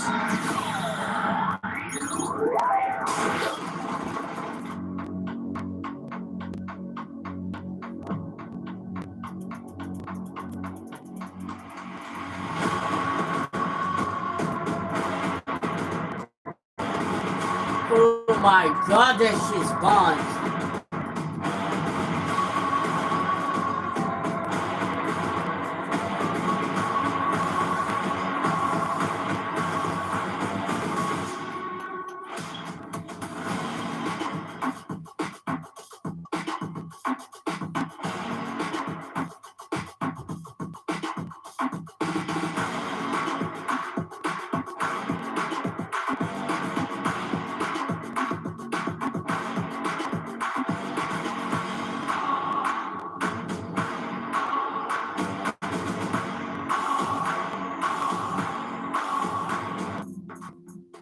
What's up, Fortnite fam? Welcome back to GC Last Chance. I'm trying to be cool because I'm really nervous and scared and stressed out. Classic me. Anyway, welcome back. What an incredible game we saw yet again. They won game 1. They won game 3. Visual and Threats off the high ground. Decide, you know what? We're trying to aim for consistency. There's 2 spots for the global championship seat. I want a spot on that bus, and rightfully so. They're earning that spot. Let's take a look at our leaderboard. I got a little sneak peek of this ahead of time. And obviously, there's a little bit of an outlier here. Classic Peter Bonafolio. 236 points. What the heck? So, Kelly, what I'd like to do here... Peter Bonafolio, they've already qualified. We know Agers and Benno have already qualified. Oh, they have? We know Visuals and Threats are looking to qualify, right? So, up those 5 placements, they're currently essentially in our top 2 right now. I mean, yeah, currently, as far as teams looking to qualify, they are the first team to be able to make it into the Global Championships. And after that performance for game number 3, I would feel foolish to not feel confident that they are going to make their way in. However, it's the halfway point. If they're able to have this much success, then so is another team 3 games in as well. And there's definitely been some teams that we have to look to, like HQ has been performing really well. Another team that we just kind of seem to overlook for whatever reason, and Encrypted, a part of that duo there, and they just seem to be having a really good performance right now, Vivid.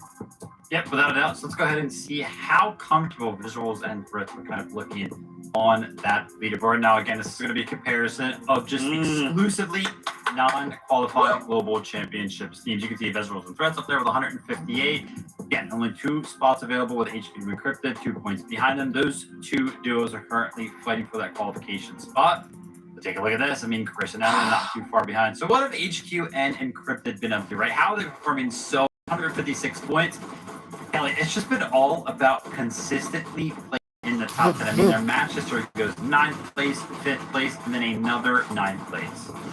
I'm interested to see how they're going to be able to hold this up, because I actually noticed there at Zone 8 that they were below Storm Surge, and obviously it's such a big question mark on once these moving zones start. Are you going to be able to beat Storm Surge? Are you going to be able to forego taking any damage while being able to actually take down some players? So that is definitely a big question mark. But another big question mark that I have right now is Yuz and Sharkman, currently in 4th place, just a few steps away from going into the Global Championship.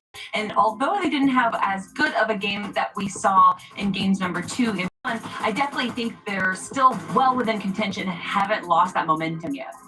What worries me about a duo like Yuz and Sharkman, though, when I was taking a look at how well they did in game number 2 when they got 3rd place, second eliminations, I was like, let me go back and take a look at how they did in Major 2 finals. And they ended at 28th place, so it wasn't incredibly anything kind of contested. But the thing that scared me was that in those Major 2 finals, they really only had one game where they broke outside or inside of the top 10. They got a second place with 5 eliminations.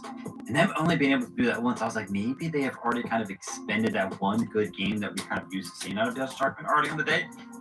That third game, they got second or 22nd place right there. So they got to go ahead and pick it back up. But a team that did pick it up, Kelly, Avi and Diminish. We were kind of calling on these guys to potentially play for the high. We haven't seen that out of them so far, but in game number 3, a second place with 8 eliminations. Definitely starting to pick things up right here. Being able to make it into the very end game as a solo is definitely a great way to start their climb of the leaderboard. But obviously, Javi and Diminish have not been able to really do their classic gameplay of stealing height because of how well Visuals and Threats have been holding it. And they saw what happened to Bugha and Braids when they tried to steal it. So I'm definitely not, it's not like I am accusing Javi and Diminish for being like afraid to go and steal height. I think they're playing it smart. I think they realize that they don't have what it takes to be able to take height away from Visuals and Threats. So maybe that's why we haven't necessarily seen them make that play yet. But see, we got 3 more games to go. It's very possible that Javi is going to be pulling out something soon. We got to, right? We're now at the halfway point of the competition. We need to start making some things happening. I'm even looking at, I guess overall, like the overall leaderboard, 14th place, Moneymaker and Benign, 84 points, right?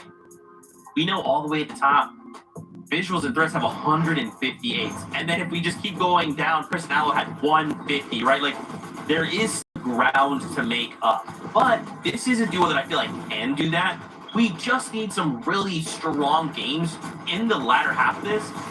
Kelly, I gotta be real, when I look at the games they put up, a 23rd, a 12th, a 15th, I'm not gonna lie, I am a little bit worried. I am worried, but also out of everyone that we're watching compete here today, Vivid, I am curious to who has a different strategy, a different plan in their back pocket. And I feel like if it's going to be any duo, it's going to be this duo right here.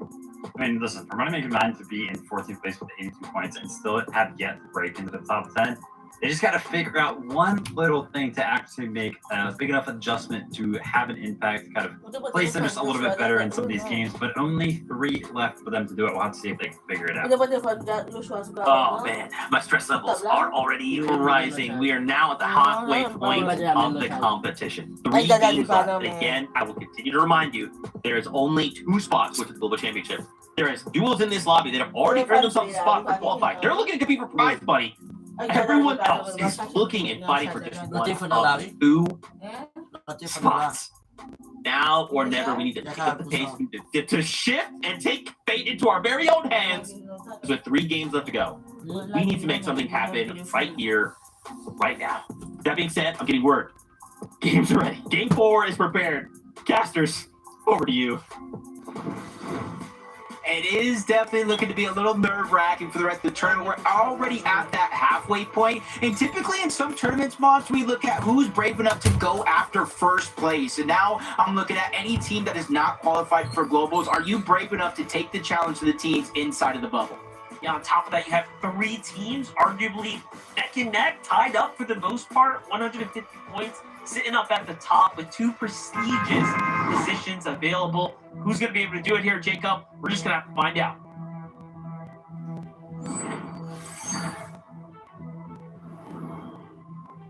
Three games left. Did you see I'm talking about? And I even said it today, time flies when you're having fun. But if you're any of the teams that have yet to qualify for the Global Championship, you got to imagine how slow everything is moving, how big mistakes feel, but even how big are those moments that you're able to clutch up actually feel as well. Yeah, definitely. And now when the pressure starts to rise, who's going to be able to maintain themselves, stay composed, and continue to perform when it matters most? Again, some teams have never actually been in this position either. Do remember, there are so many different heroes fighting for their first chance at land, but more importantly, probably their first time ever being in a leading position coming in about 3 games into a tournament, right? So there's so much other things at work here as well, mentally, that I think is going to make for a very interesting kind of midpoint of the tournament now. Yeah, what can you do when things aren't necessarily going your way, or how can you hold on to it? As Visuals and Threats do get contested this time around, maybe at least take out one of those eliminations, and Threats actually don't get to get both of them back to back. So typically, we saw in game 1, I know game 2 for sure, they get the max pool, and it's kind of Storm Surge that's in the back of their mind. How are we going to get it? Now with 200 damage off spawn, that's going to ease up the tension a little bit for Visual the Threats. I wonder if that's going to make them think twice now, too, moving forward throughout the rest of the tournament. But at an 8-point swing, when you already have a small lead over everyone else, is definitely massive. Yeah, bro, they're not sure. Dozier, though, we talked about how they kind of had a chance to do something big, and they took the most out of it. They seem to have gotten the elimination this game around, which is going to be really unfortunate for, of course, Jace and Skittles here, who, by the way, were inside that conversation of teams that could fall. So now they're going to be set back big time here. For Isha and Dozier, though, these are the moments you have to take and run with it. It's Cold and Ritual doing the same thing. For most of the day so far, we've seen kind of passive play from both of these guys, almost to the point where that third party starts to move in. But this second half here, Ritual and Cold, they probably realize, hey, if we want to win this entire thing, we probably need to get a little bit more aggressive. And it starts with winning our drop spot. It's only getting better for them right now.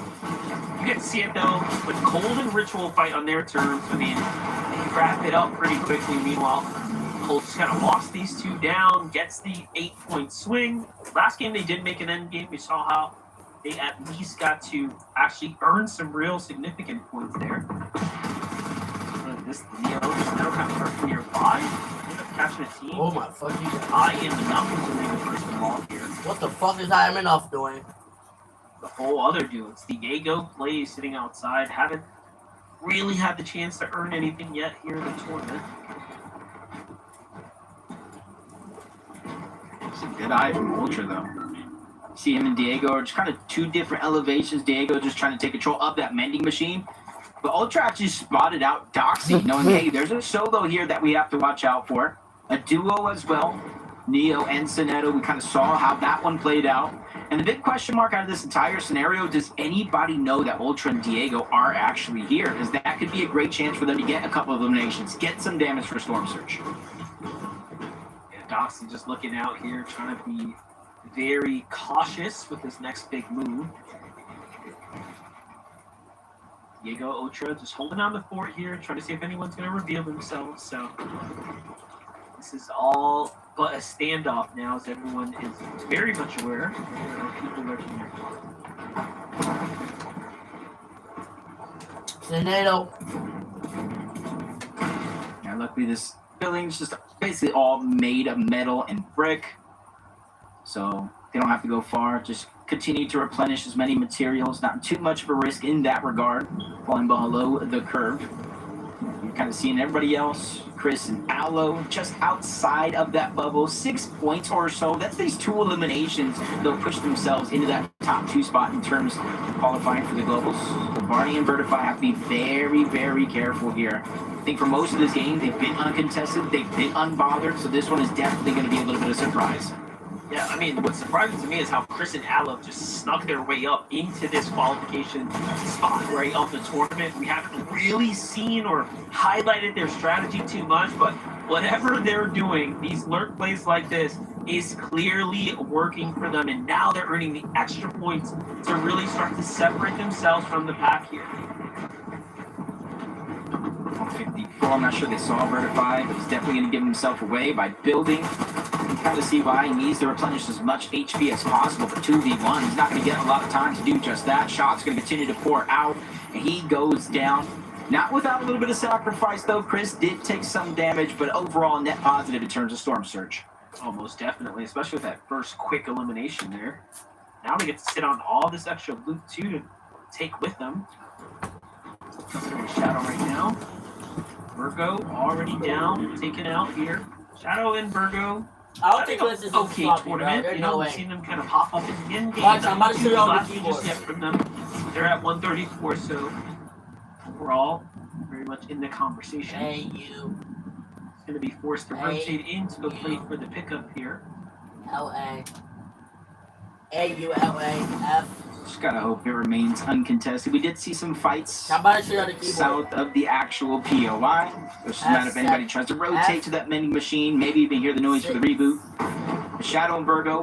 One of the few teams in this lobby so far that can actually siphon points away from teams that actually do need it. Now that we know Virgo is going to get a second chance in this game, they're a team that you can almost never count out because when you do, they usually strike back. Yeah, definitely. One of those strong duos here. Yeah, last couple weeks, everyone's kind of had an eye on them. What's going on? Are they going to be able to kind of pull through and be dominant like we saw them in the early half of the year? Now they're keeping up with the pace. HQ Encrypted, playing the best we've ever seen them, trying to qualify for their first LAN. Must feel like a lot of pressure sitting on their shoulders right now. Playing as good as they have so far, Jacob, right? 150 Why did points, this like in that top 3 here. And I would say that they gap everyone else by a pretty large margin, right? Like 50 points, the whole game buffer you basically have right now if you're up in the top. Shit is ass. For them, that's gotta feel good. Again, still, like you're talking about 3 games left. How do you hold on to it? How do you face the mental challenges a part of this game? And of course, the eventuality that may or may not happen of a team looking to hunt you down so that way they can secure their own spot. But for Peterbot and Pollo, that's not necessarily a worry. I think for this day, Peterbot and Pollo kind of playing a different game because they may not always necessarily be able to take high ground. They may not always necessarily be above that damage threshold. And I think through Major 2, we kind of saw a couple of the weaknesses in their armor. And I think here is a great attempt for them to try to fix it. And then in the later portions of the game, as you see, Peterbot and Pollo both together and as individuals just getting explosive when it matters most. This is quite the fight right here. Not one that you see Graves and King actually lose very often. Early game fight. Curve's going to find Graves there. Little do they know, Curve has been continuously earning his way in amongst the conversation of the best fighters here on the region. All in all, they have a huge advantage now, forcing back. Kingling here on the defensive foot, already having a tag lead. Jargo Krillin being in the back isn't necessarily going to be surprised for Higgs and Curve.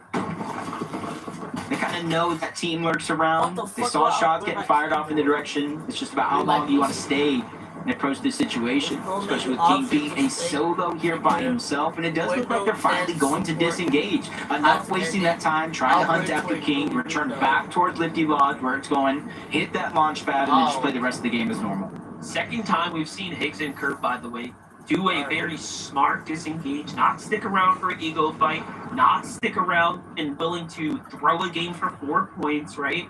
I really do like this high-level play that we're watching from them at the moment. King is for sure lucky, though. They are going to ease up there. Diminish Javi on the other side. Again, don't count them out. 108, yeah, sure, they're not in the top 3 at the moment.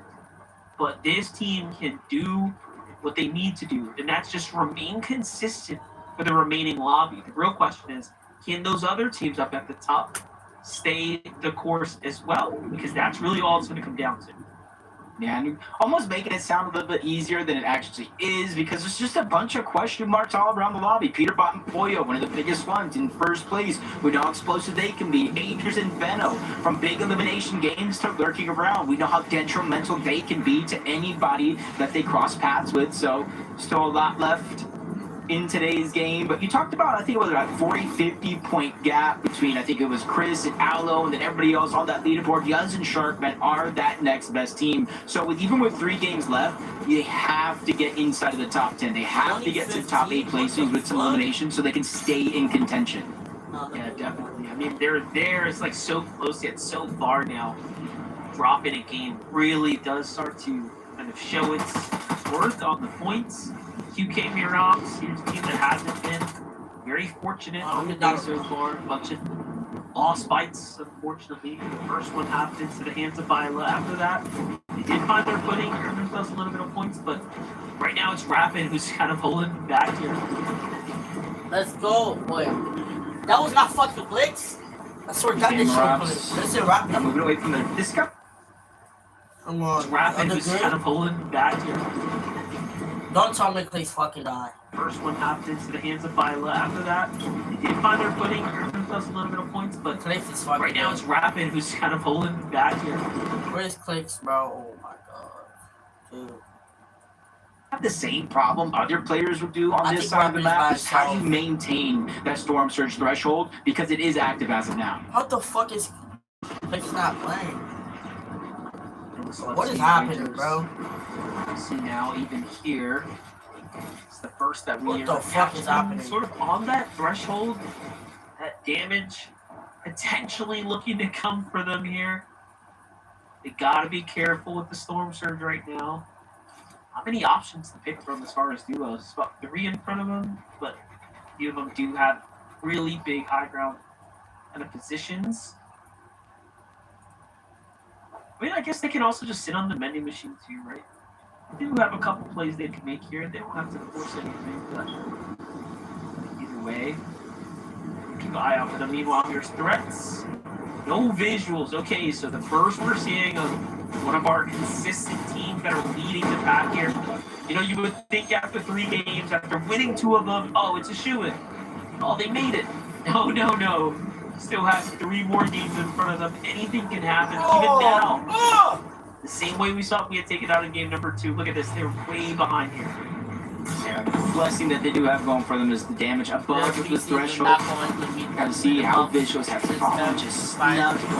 Kind of what you were talking about in a different scenario with Subseason Wagers kind of just sitting on top of that vending machine. Visuals and threats trying to go for one themselves, and that's how they got caught off guard.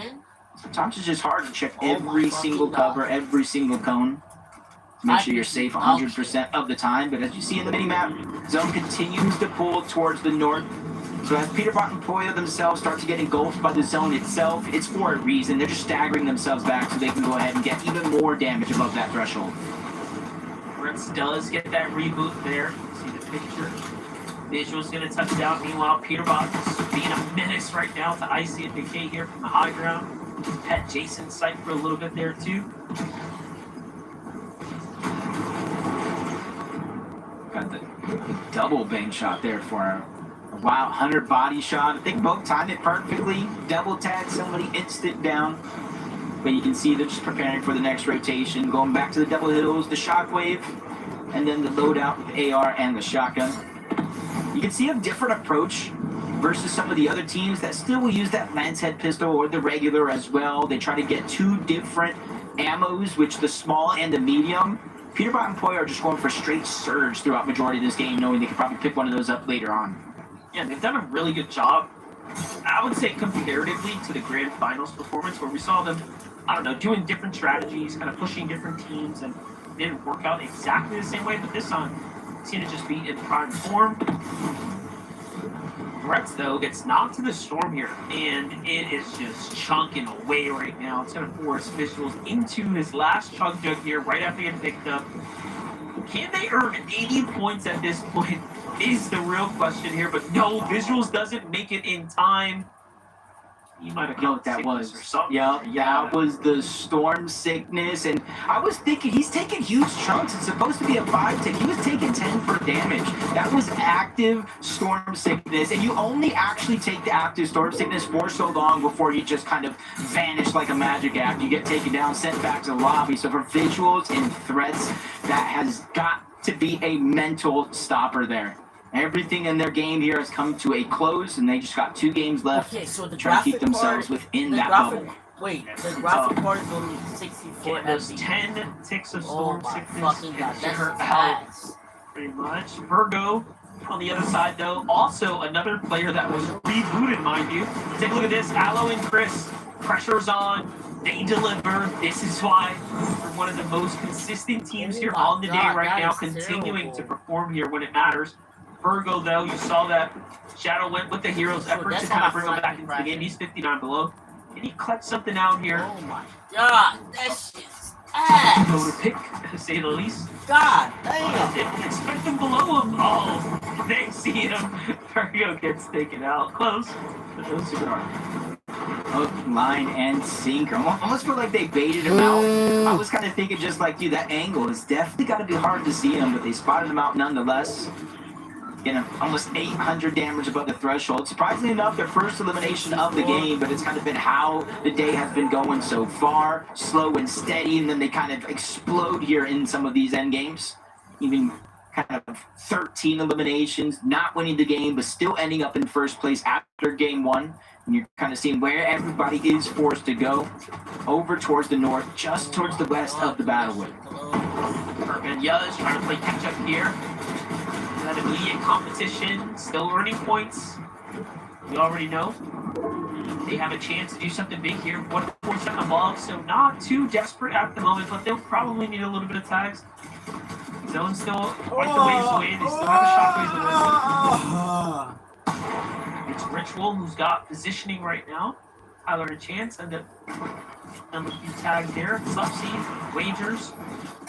After getting taken out nice and early, just the game before. They need to do something big here, but 2 below right now, Jacob. Pressure starting to mount up. Here comes the big rotate. He gets caught. This is what happens when you rotate too late. The lobby gets situated now. It's all up to Wagers here, but 3 of 3 below. 4 players have to fall here. This is really rough of a spot to be in. Yeah, basically needs elimination and a half before Storm Surge even activates. You can only take 2 ticks, 14 seconds from when it turns on, and even less now that he goes towards the outside. He hits the bump on the shockwave below the damage threshold. Cannot even take too many more shots, and he gets blocked off, taken out, and sent back to the lobby. And for Yuz and Sharkman, this is a golden opportunity to try to close the gap, but they below the damage threshold. Sharkman taking a big shot. Active Surge as well. 7 HP is all he has left. I'm not sure he got the medkit off in time, but he does. He gets it off, and they're staying alive on a prayer. This is crazy. He's deciding at this point, hey, it's over for me. Just take the chug. You might as well heal there, and Yuz is left to play this one out by himself. Just 2 players have to fall to give him a little bit of relief here. This is a really tough spot game, but hey, look, they're earning that little bit of placement points, so it's not for nothing just yet. Yuz has to just find one huge tag here to kind of put himself in the game, buy him a little bit more room. Players are everywhere, but no one's revealed themselves, not for a free tag just yet. Yeah, reach down, but finally gets cleaned up, or at least not just yet. Yuz is just hoping and praying, clean him up, get the elimination. I don't have enough HP, and he goes down. Rick falls literally a fraction of a second after. And while all the dust settles from what we just saw, Ritual and Cold, they're making it towards another one of these end games, and they're on high ground. Yeah, I was looking at Reed's down body there. I'm like, all he has to do is get finished. But it wasn't close enough. Meanwhile, Krypton HQ are taking advantage of the opportunity. They are going to start running away with one of the spots right now, solidifying their way up to the top. As are Aloe and Chris. Do not forget that this team is also one of the qualified seeded teams right now. Adam and Chance are under fire here. Chris and Aloe are popping off here. 3 Elims on the move. Shockwave still in sight. Plenty of heals to work with. This is just such a good game for them right now.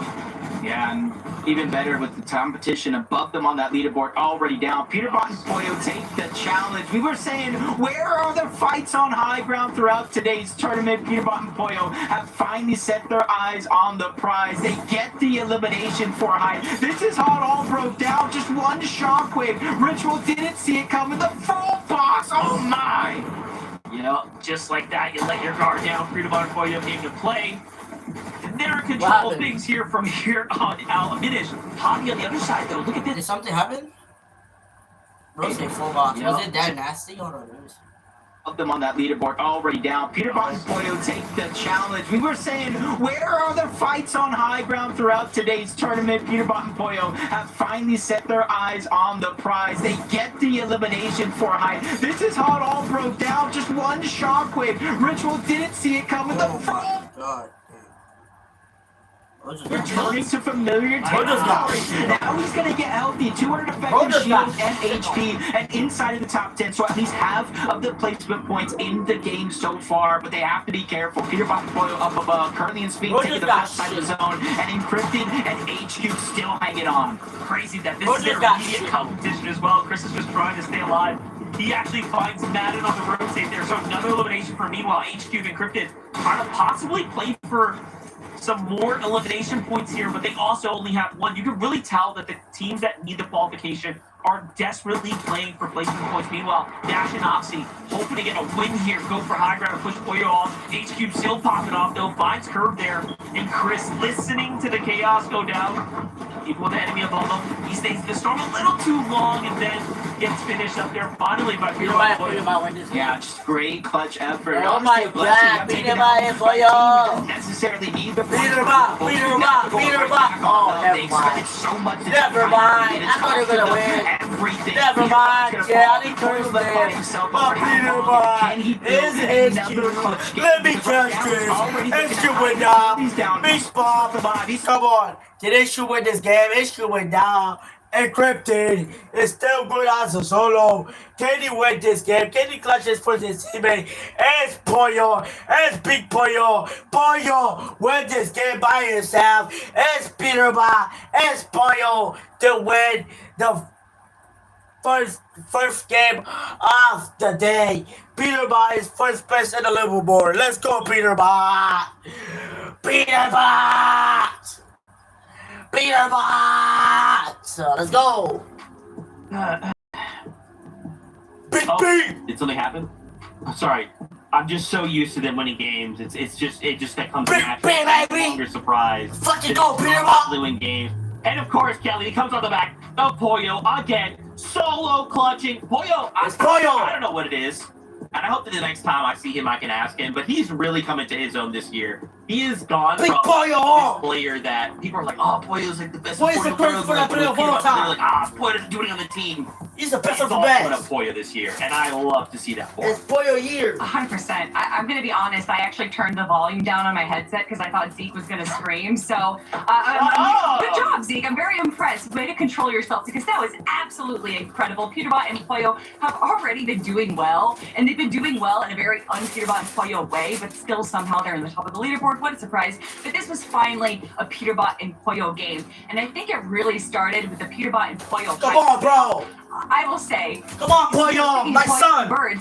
It reminded me of a peregrine falcon, which is the fastest animal in the world, and they can go something like 200 miles an hour. And if you watch videos of them attacking prey, it literally just looks like their prey explodes in the air. You don't even see the falcon, and that is what we watch from Peterbot and Pollo. I'm imagining Ritual and Cole were feeling super confident up on high ground, and then they just exploded. They don't even know what happened to them. It just happened so quickly, and I feel like we are watching a video of that we could see on a nature documentary of these animals just attacking. You know, that's the Peterbot and Pollo effect. Whatever they want, they just take for themselves.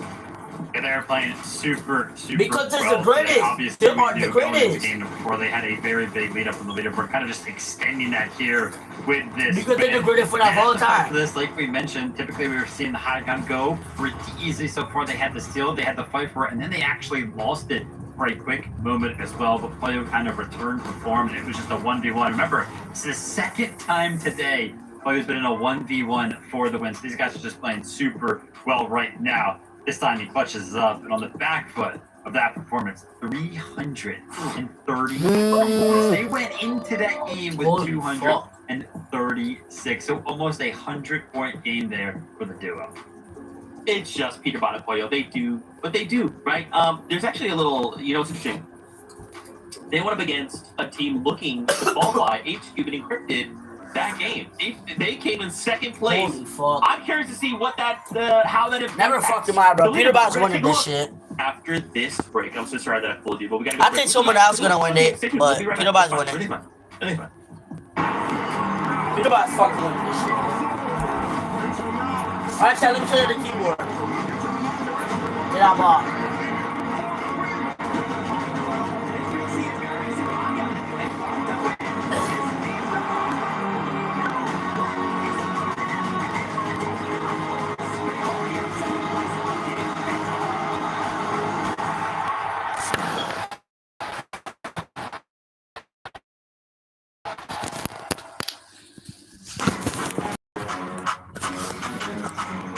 My thing is low as shit.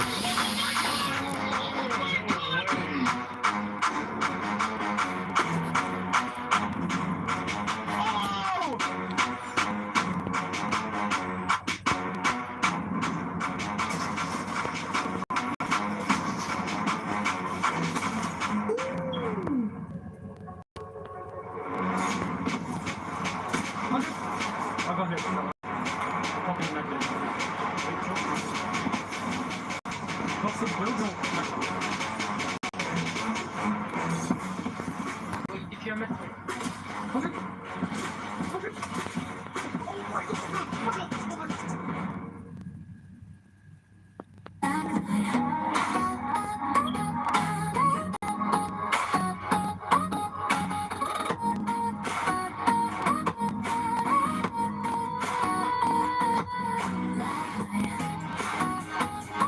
Alright. So I'm gonna share the keyboard, okay? Where's the keyboard? Biopsy of classes, what the fuck? So this PC is dog shit. Why is not loading? Can help you grow. Wait, I think it's the Wi-Fi. Right from blasting into space. The Wi-Fi is slow as shit.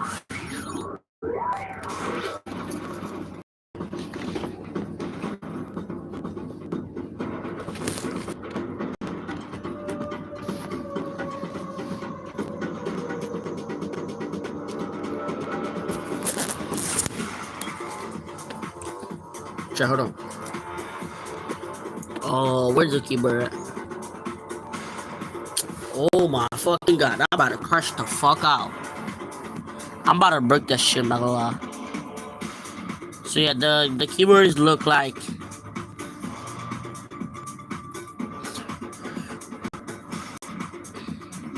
not this. I forget the name. It called, that's exactly the name, but it called Aeola. Hold on.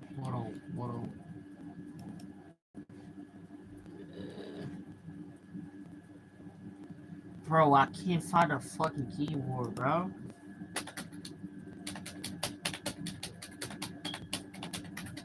I ordered a phone stand. I literally. Oh my god, no way I cannot show y'all niggas, bro. What the fuck is this? Alright, let me not search that. Let me delete it. Right, let me just show that.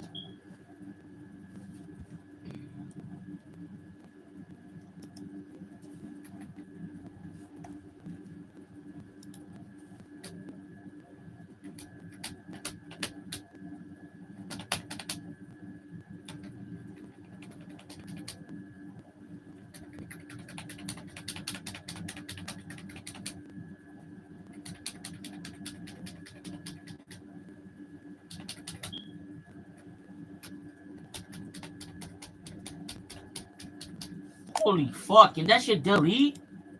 God damn.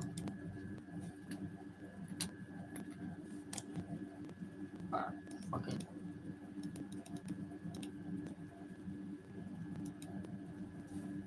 Alright, it called A-U-L-N.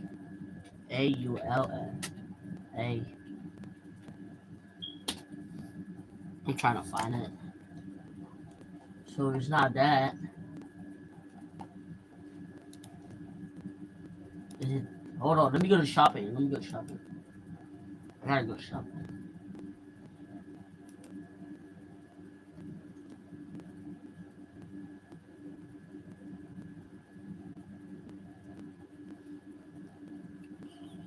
It's 9:30 p.m. right now.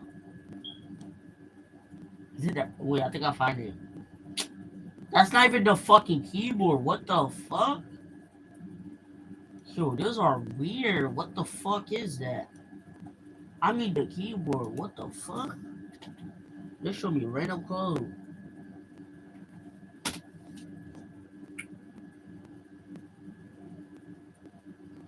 I mean, that keyboard's running smooth right now. It's $15. So it's not $49. So it's not one of these. Where's that shit at, bro?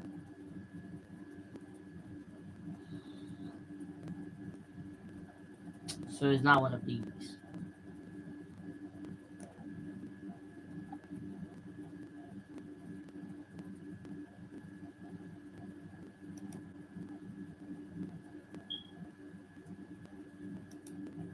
mechanical keyboard.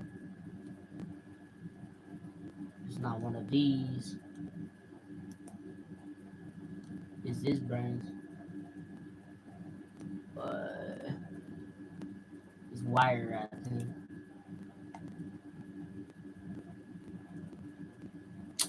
Oh my god, dude. I cannot find it.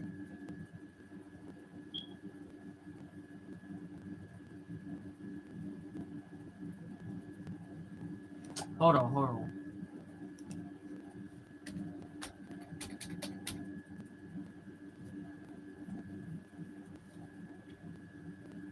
I think it was manual.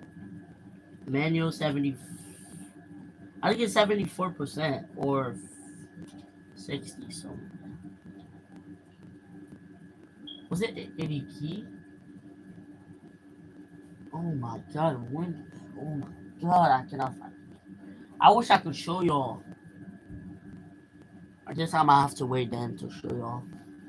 If I cannot find it. Oh my gosh.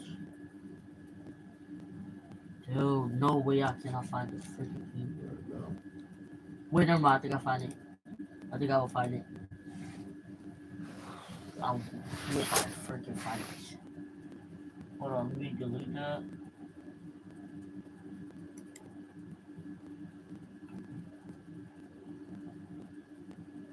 Seller. Hold on.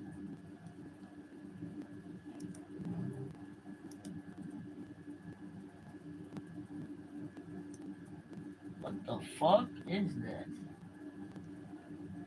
Oh my god, dude. Oh.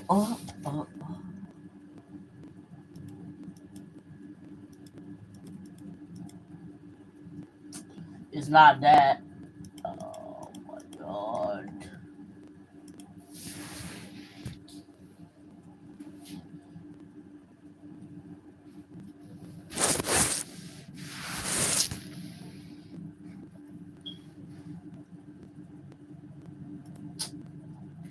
Dude, what the fuck? What is the name of the thing?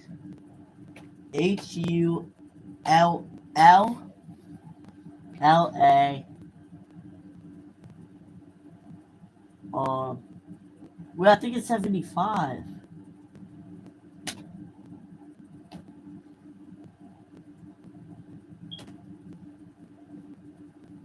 Wait, I think it's that shit. I'm not sure. I think I got it right. It just not showing me it. Let me check videos.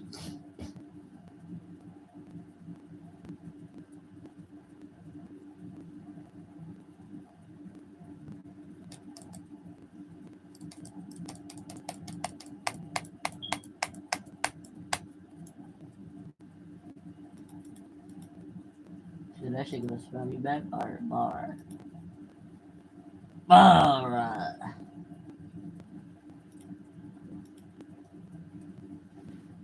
Come on, internet. Remember that.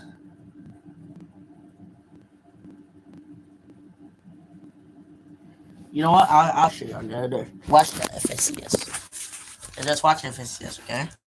And Victor V. I'm not gonna find this shit. Watch the damn FSCS. Tough tournament so far too for Curly and Spin. That's the last game, I'm pretty sure. Not exactly. Alright, never mind. There's still one more game. Like this. I'll find it, guys. Especially now that that second place team is down and out. Only down 68 points, and as mentioned, team's already down and out. So you don't necessarily need to hit the home run here in this game. Maybe just take the first step, get on base, kind of work your way forward up that leaderboard. See Ritual and Cold from Latte landing, kind of moving on over in the direction of Queasy and Victor V. Either one of these teams honestly having the day that we would thought either one of these guys would have, but it just continues to get worse because now they're both clashing here in Game 5. Yeah, tough fight for them right here. 42 points. Is it realistically possible for anyone this far down to jump up? Yeah, I'll find it. Yeah, I don't know. 2 wins, an exceptional amount of elims. So And at this point, you gotta play for it if you want it. Oh, fun. No other way around it. Uh-oh. Uh-oh, production on the same wavelength here. Encrypted down. King and Craze are going to be the benefactors of that. With HQ now stuck by himself. It was, I think, a 62 or so point lead that they had over the next best team. And King and Craze are going to make sure us at home have a very entertaining game 6. Yeah, I was going to say, you know, there's really nothing in it for King and Craze right now. This is just for the love of the game at this point. In HQ, if you want it, they're saying basically you're going to have to really deserve it at this point. They're keying all the way through. Nice job for HQ. Going to get inside that grip. King known for his exceptional aim, but doesn't quite find it. Yes, Fortnite can totally POV run still up and on 4G going there. But it will likely be my gosh, talk about surprises, right? I'm over here talking about, you know, the prize might be in the bag. It's over. Oh, but no. On highest settings. We both saw it. We both, and I was thinking in my head, like, okay, you survived the rift play from King and Craze, but you're in the sky, you're rifting around. It's not going to be safe from anybody else. And Booba actually found out HQ. So HQ encrypted. Chris and Owlo, our top 2 teams for Globals, are out of this game. Okay, now this is really wild now. Now we have a tournament on our hands as far as, is it going to be a race to the finish line? Who's going to have the stamina in game number 6? Well, at this point, your guess is as good as mine. And even, I mean, yeah, anyone can really do it at this point now. Fuck. Yeah, I don't think I can roll. Every time I find myself, just, you know, make the last game of the day matter. Give us some entertainment. I kind of made the comment about Major 2 being a movie. I'm ready for the sequel. Well, we're being gifted the sequel here. We even have Yuz and Sharkman that are also in the race. A little bit further down the leaderboard, you see 128 points, but they've just been gifted the golden opportunity with the top 2 teams in terms of global qualification down. They have to. Everybody else has to be aiming for at least the top 5 in this game. Hate or love it, NA remains undoubtedly, undisputed, the most entertaining region on the planet. You know, I was counting this tournament off. Like, all right, it's done. Guys got it. You know, these guys are chilling. They're so far ahead. And then the worst case scenario, everything turns around. How much is any team rank? Any team. Let me With check more how than much 100 points here, they win and or finish $80 are most definitely in the race towards the end. That's just fucking $80. This is gonna get really interesting. They have Adrian and Benno playing for like the win of the tournament, because why not? This is fun. $80 for AGB rank. Yeah, taking down Peter Bonpoyos, as you saw. Out of our top 5 here, all teams included, 3 of them are already down. So Veno and Adrian's got a chance to try to take first. Visuals and Threats have a chance to move into that bubble, just like Madden. And coincidentally enough, his duo Chance have that same opportunity here. They have a good position on top of the mountain. They just need to kind of accumulate that Storm Surge, just like Visuals and Threats. It's like a currency. It allows you to easily fluctuate in and out of the zone, around the lobby, and it kind of gives you a little bit more control of your game, because when you're below that damage threshold, it almost forces your hand. Yeah, definitely. As you say that, too, I'm just looking at the player count. Talk about a lobby that is thinning out at the moment as everyone, again, you start to find that desperation setting in for people that are too far behind that they need to go fight. And it's really starting to show in the numbers. Back to Visuals. They have the outskirts. They're chilling. They have the opportunity of a lifetime here. Crazy King. Hey, they're just deciding at this point, you want to qualify? You got to fight through us first. Dash and Noxy get destroyed here at the Canyon. I don't know why Kingling and Craze want to take this fight, but I guess it's over the vending machine. Noxy should not have been here because they're on a warpath that just cannot be stopped at this point. Yeah, it's a team I don't want to run into. And so for Dash and Noxy, they started this game in 15th place, around 116 points. And so even though we're going to have one of those games where the top end isn't necessarily gaining as much, it almost puts your back up against the wall, where you need a victory royale and a certain number of eliminations, all while your competition going down. But at least it's not impossible. They still have some sort of a chance here. But the creating for themselves, like Veno and Agers creating an opportunity for that first place spot. It's Lexi and Wagers, another team that's on the hunt. See how it's going to end up playing out here. Veno, Agers still have a bit of the lead here. They're in control. Agers got the other side. These are great little side angles, and also that mythic AR down too. So much power in the hands of Veno here. 5 healers. Do keep in mind, they get like 10 plus a big end game. They'll for sure jump up, close the gap, catch up with Peterbot and Poyo, and then who knows how they're going to want to play out the last game, but I'll end up seeing it out. They'll probably end up challenging them again, to be honest. I'd be down for it. The Veno, Agers, revenge. We kind of know the story leading up to Major 2. How it was shaking out. They're going to contest Peterbot and Poyo. And it actually, in scrims practice, everything leading up to it, it did not go their way. Almost not even a single inch. They changed drop spots. They end up triple contested. They qualify and almost win the Major 2 finals. Veno putting up some of the most eliminations again. And now they're in a situation to where they're putting the target on their own back. Not just from Pete and Poyo, but any other team that looks to win this entire thing. Is there a world where Bugha and Braids win game 5, their opposition's already been taken out by Kingling and Braids, and then all of a sudden game 6, it's a Bugha race to land? You know, the writing's on the wall here. It's a little blurry. We'll see if it ends up coming together. Either way, again, anyone over 100 points right now realistically has a chance if you win this game. Just keeping our eyes on every single one of those bubble teams, both in and outside of that bubble. Curly and Sphinx being one of them, 138 points. You see the zone kind of pulling everybody towards the south yet again. It's not like Curly and Sphinx. They're being very, very quick and on the button to try to rotate before everybody else. That'll give them a chance to kind of look back, increase their surge, and kind of play for even focusing somebody out. But you see where the zone's going. I almost look at visuals and threats to have one of the better positions right now.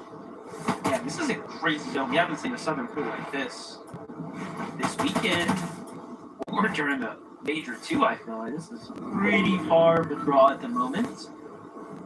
That Van Bugha and Kerr couldn't have asked for a further zone to really rotate, to be honest. They're in between Kingling and Craze here to the left. Either way, they end up making it through. The Hobby and Miniature tournament as well. Okay, so this is really rough now. Several of these teams here.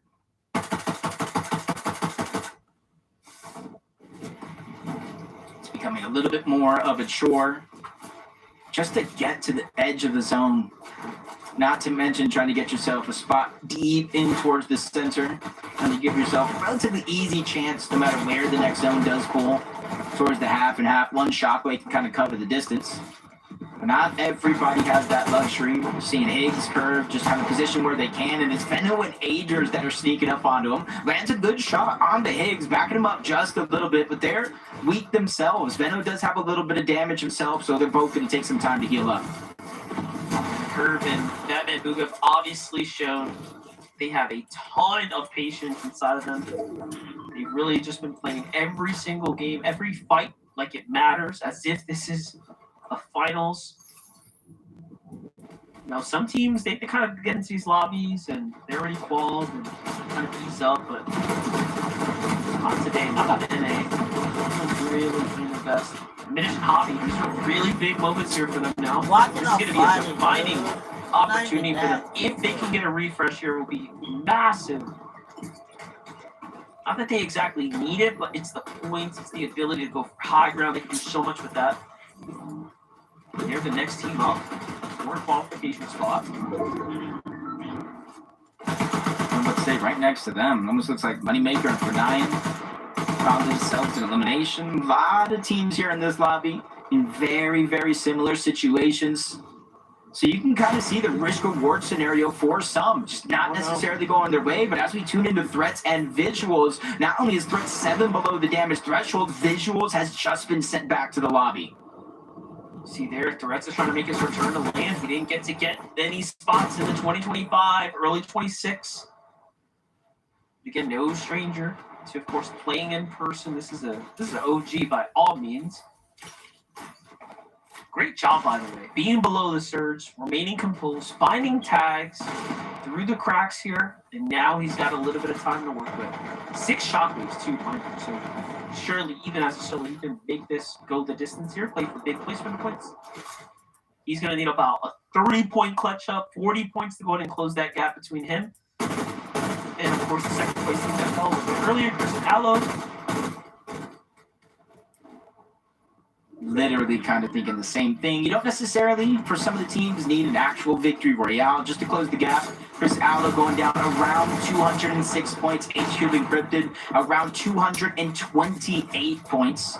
So you don't need to surpass that just yet, but give yourself a fighting chance for the last game of the day. We'll continue to watch Benno Agers. You can see 5 eliminations so far, but all the fighting they've had so far in this game, you can see what it's doing to their material count. They have less than 600 overall threats. He's going to get taken down by Evan and Zonda, and that was the next team up. So tough to fall right there. Again, and then he had so much to work with as well. You have the perfect loadout to clutch up. But these things do happen. Sharkman Yuz have been granted an opportunity now. Top 25. They have all the damage they need. They've got a lot to work with here. Can they pull a top 5 and get back in the race here and now? Remains to be seen. Virgo's still alive there in the distance. And now that we have placement points setting in, like you said, top 25, 2 points per placement, all the way into the top 6. Top 10 is where you get half of them. So currently Sphinx, even though they're below the damage threshold, they just need to hang on just a little bit. 4, it's not much to worry about. You have to make sure to keep yourself steady. Benno Agers, again, fight after fight. You can see what it's doing to them. 1 build, empty item slots, using the rest of their Chug. So they've done a good job of closing the gap. But if they go down here, they leave a lot of points left on the board. Well, they're doing what they need to do right now. Minish, great heal on here is going to get right back in, but almost lets his guard down. The team looks to roll through, but they defend just well enough. Meanwhile, Curly and Sphinx have to give up that little bit of high ground positioning as they have to rotate to new zone. No one has kind of a high ground mind. Everyone cautiously optimistic at this point, right? No one really wants to go for it. Be the one to get contested up top. Benno Agers fighting for a refresh here. They get exactly what they're looking for. A little bit of loot to work with here. Still a long ways to go, though, before they're safe. Singular elimination and loot that they have to split between the two. You can see Curly and Sphinx getting a couple eliminations from the backside of the zone, but they're the main focus. Teams don't want to let them in. So even though they just got a refresh, good materials, they are immediately getting burned through by Reed and Cooper, and that's why they immediately try to jump on top, reposition themselves to a much safer spot. But you mentioned nobody taking high ground, left an open opportunity for Zonda and his duo. Yeah, finally someone's up top, and they've gotten real comfortable there. Meanwhile, Minish Hobby also debating what the next big move is here. They're kind of working their way through the make round. Sphinx tries to clutch up a little bit more. He gets the 160 points. Not bad at all. Evan and Zonda here at 4 Elans, possibly looking to win the game at this point in time. Plenty of competition left in the game, though. Have Cooper Green now playing up this next high ground position here. Benno and Agers still somehow are going all the way again. They're still fighting first in the feed, though. Booga gets knocked there. Benno gets knocked by Cold. Oh my. I can't believe he made it, which is 10 HP, barely hitting the corner. Zone is closing in. Hobby, I wish you the best of luck, but it all runs out. He gets taken down, and that was another team monster that's in the hunt that failed to eclipse 200 points. And so for Madden and Chance, they're another one with the opportunity here. Top 13, so there's still over 36 placement points left on the board. But one thing's for certain, everyone's getting closer and closer now to have a viable chance at the qualification spot. Who is going to land is going to be the question that remains. Yuz has lost Shark Fin, but he's still alive, earning placement points to top 10 now, as he's at 166 here. Good luck to see it all. He goes. He's got a lot of maps to work with as well. If he go down, look at all the shots going on here. Chance is just breaking his way through everything. He's got Madden alongside him as well. Still looking for the Elim here. High ground team seems to have come down possibly a little bit. Probably looking to have already ran out of materials. Adam's about to be in the same situation. G-Monster and Void from nowhere. 8 Elims, 10 Elims total. This is crazy. Madden's still popping off here too. He's at 2 Elims now. This is just chaos at its finest. Another What one's the gonna fuck is fall. happening? 6 teams remain, 2 of them running around as solos here in this game. Matt and a chance, shots coming from all directions. They're just trying to stay composed. Yuz as well. The pressure of everything is on his shoulders to give himself a chance in game 6 with only 2 builds. He has a full I think chug Peter Bob jug. down. It's just about when and where he starts to play this heels off. This is so I'm not even great. watching I the mean, fucking shit. listen, at the end of the day, Yuz is literally clutching up right now and giving his duo a fighting chance here to go to the LAN event. Love the heal off play here, but he's got to be careful. Tries to get the Siphon shot there. He Holy shit, that was a big bomb. Get Holy the points shit. more secure. This The is still Siphon in good. the end there, he's going to fall. And all Come on, of these Josh. points have now Come on, risen. The Josh. bottom threshold is going up. Evans Never fuck you out of their ass. Zianzo, it's Josh. He gets Just got the fucking two, shit they on. get the match. Where's the last player? Oh It's my Green God. from the Storm, and it's over. 12 eliminations, Damn. 143 points now for them. Respectable performance there, Jacob, in the end. Respect Yeah, this we nigga, saw in bro. terms of non-qualified players first on that leaderboard go down, 2nd place, 3rd place. Throughout the course of the game, it was the golden opportunity. for Okay, this is gonna be the Epic last and game of Zonda. the They day. got the And victory I'm out of right there. now, but they have to do it again, Zeke. They're gonna have to, Jacob. They're gonna have to. But honestly, a win is still a win, right? Getting this opportunity in Game 5, that means going into Game 6, they have a chance. There is still that chance, Kelly. It's gonna be quite a mountain to climb. There's a chance. There is a chance. I mean, we've seen how many points teams are able to garner in just one game, and that is still possible with one game left to go, Vivid. And just looking, I mean, we can't look at the leaderboard right now. I'm getting a little bit ahead of myself, but just looking at the teams that we have within contention, this is still anyone's game. We're looking at the top 2 outside of the already qualified teams. It is still possible. Peanut butter We might win cannot this just shit. confidently say who is going to make it in. I And know in nothing game about number 5, this shit, is bro. exactly what we kind of called for. You gotta have a Pete and Pollo S game to kind of give yourself an opportunity to actually clutch up here. And what better describes a Peter Bot and Pollo game than a 12 Bro, elimination? Peter Bot and Pollo winner is to too kind of good, clutch man. up. I did see that they're Those playing guys for are around too that good. 150 mark. So, like Jacob kind They're of called out, so they're gonna good. have to do it again. It's a great start from Xanda and Evan. It's like Peter Bot and Pollo are just like 143 LeBron points, guys. I can't lie. and Michael Jordan. Holy It's a shit, very so tall good. ask for sure, but I do love seeing this out of them, right? Going ahead and Steph finding Curry. that moment. It's so cool to see, like, again, especially in the kind of context of this, right, Kelly? There's so many high-profile like duels running Peter around Bot is on LeBron, different layers, Pollo all is fighting Michael each Jordan. other, people getting landed on, and you can still find a That's how they're round playing right now. elimination victory royale in Holy Game 5. Like, How do you that's not? still How do something you to not celebrate. die? What the I fuck? mean, with 4 points per elimination, and of course, swear to there's God, that was the 16 actual points for a thing. victory royale. That got them over How is he not 100 dead? points. And if they do that again, and if a lot of our top teams God go damn, down again Josh's like they did in ass. that game, it is a tall order. But it's I'll also an respect the order that can 14 be year old, made. but damn. However, they're going to have to go up against some How can you big miss that teams. shit? But of course, they can. I know, Kelly, I know. They're telling me we have to go to a break. They won't leave me alone, so we have to go to this break. But we have one game left to go. One final game to settle this all. And our top teams fell think Buga might early in make it. that game. How does this impact the leaderboard? We'll find out after this short break. Alright. I hope Buga makes it. I need Buga to make it, man. Buga's still my favorite player. After Flakes.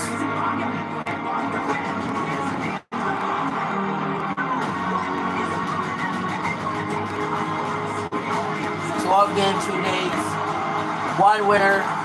See you and answers. What the fuck? Badger? So that's what's gonna be the I cannot go there. Holy fuck. I don't even live in Belgium. Why not fucking USA?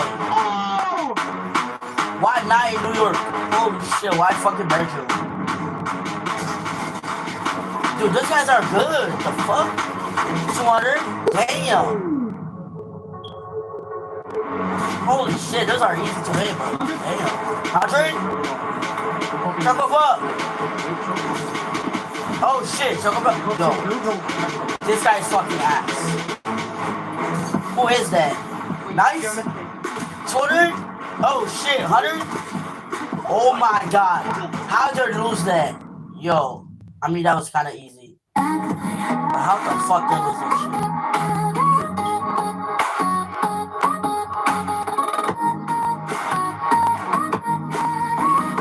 Yo, those shit are good. The fuck? I look at what those shit. The fuck? I don't think they can go up though. Might be the bubble. That shit look good.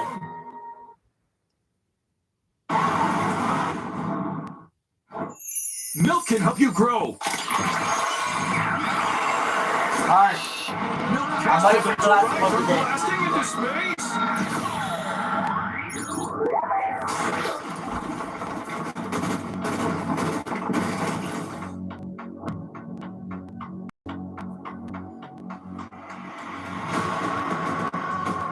I hope you're about to not win this, girl.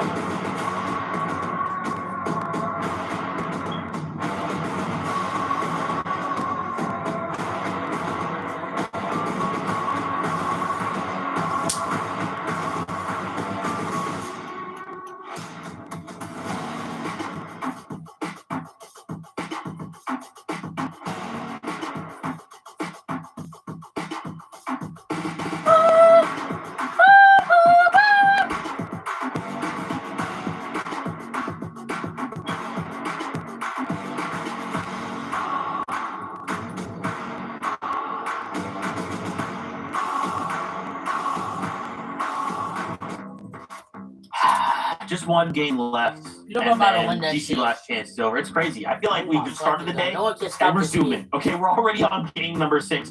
We've only got shit. 2 spots into the global championship, up for grabs. Duos in here who already have spots are fighting for prize money. Other duos are fighting for those 2 spots. Evan and Xana get a 12 victory game v 12 elimination. There it is. Good job there. Victory Royale in game number 5. You know about 143 points. Is that enough to compete with one of those top 2 spots? That's so We'll good. take a look in a moment. First, we got to bring up the overall leaderboard. We'll take a look at the specific one for qualification in just a second. We just want to kind of set the stage for I was everything playing else for duos. that we're seeing. Crates or something. Peterbot Koyo still in the number 1 spot as Oh Andrews my and Bendo are God. slowly creeping up, trying they're to find winning, them. bro. It's really interesting, guys. There's no fucking chance. Bendo and Andrews actually landed on Peterbot in that last game and decided we're going to go ahead and eliminate y'all pretty much off spawn. They fell 46th place with nothing. I'll give you that. I can't lie, guys. This is a storyline that kind of like It is might. super hype. You're right. Peterbot Koyo versus Andrews and Beno. I'm kind of into it. You might. I mean, it's also, I went back and watched that fight happen. And it That was wasn't me a little necessarily fuck that it. they eliminated Whatever happened, Peterbot Koyo. It was that after Beno and AJ did I'm it, still they gonna did it get like money really anyway. nonchalantly. They weren't super hype about it at all. And then one of them said, Yeah, all right, now if we I gotta was go second win. and Like they did Peterbot it again, first, just really just I'm better on lackadaisically. And I was very shocked by I it, and give it a definitely fuck. had, but I'm the better kids than say that. aura. So I'm for still- me, you that still was get even money. more impressive than eliminating You don't Peterbot even matter. Koyo was to do it just so nonchalantly. So yeah, the That was storylines the are definitely outlet. building up, and we can expect Vivid maybe some repercussions for the actions that were taken in that game. You need to stop Yeah, being it was scared, bro. pretty crazy. Yeah. Obviously, there's stuff going on among some of our qualified teams, but our You know what? Get out of non-qualified this game. teams, also some crazy happenings going down in the early game as well. And we're going to see the impact of that on the standings. Remember, this is a Like, come leaderboard on, with the Vito, let on non-qualified his teams. ass. So we saw HCube and Encrypted go down early, as did Chris I and don't think they Aloe, can and kind of win, went bro. ahead and opened up the Even if opportunity they lay on for him, I don't teams think like they Javi and Minish to kind I of would- close that gap. You can see, we were kind of Didn't talking like about a big how big of a game. lead that Didn't they have they kind lay of on him? established. Well, now it is down to just 22 points. And Javi and Minish, Why they did I just show won it? victory. They didn't have the best game ever, but they got enough points to kind of get themselves closer. This is a Hey, 50th fuck place, for that. a Watch single Prince. elimination. So Javi and Minish, Yeah, this you know, guy's listen, so. the cards are on the table for you guys now. You I don't know what going the to game fuck number these guys 6, are a on. great opportunity These guys to play like me out potentially there. qualify for Holy global shit. championship. It also The fuck was seems he like a doing? lot of our teams that have already qualified are starting to like climb up into the top 10. So that is also going to kind of shake up the leaderboard just a little bit. Obviously, these standings is just the non-qualified teams, so we don't really get that picture just yet. But I do think that this game is going to be completely unpredictable. Just how close it is Yeah. between from, you know, 3rd to kind of 7th place, even below then, if any of them have a really good game, really all they're going to need, one of those teams obviously being Yuz and Sharkman, and they had a good game in that last game, going up 3 placement points. They got 5th place with just 2 eliminations. It seems to be that they were playing it very safe. That was what we saw at the start of the game, the start of the day. When they got their 3rd place, they only got 2 eliminations. In fact, the most eliminations they even got is just 2 eliminations. So they're going for the placements, they're going for the passive, and it seems to be working out for them if they were looking for a top 10, but Vivid, they're not looking for a top 10. They're looking for like a top 4, top 5 right now. Yeah, they definitely need to start picking up some more eliminations. I mean, it's pretty much going to be the difference maker potentially when everything is all said and done. I mean, take a look at this leaderboard as well. We see G Monster and Void. I mean, they had an incredible game there. 10 plus eliminations for them kind of sends them up 12 spots as well. And Madden Chance as well, up 5 places now, 174. It doesn't really feel like anybody on this specific leaderboard is going to be close. I mean, obviously, HQ and Crypta and Chris and Aloe sit in this current qualifier spot. They're going to be feeling comfortable. But with teams like Madden and Chance clutching up, with teams like Team Money and Void clutching up, really anything is possible. Yeah. Yeah, man, we've got 1 game left. And the nerves, I mean, I'm getting nervous already. But just think about the context of that last game, right? All of our top teams fall early.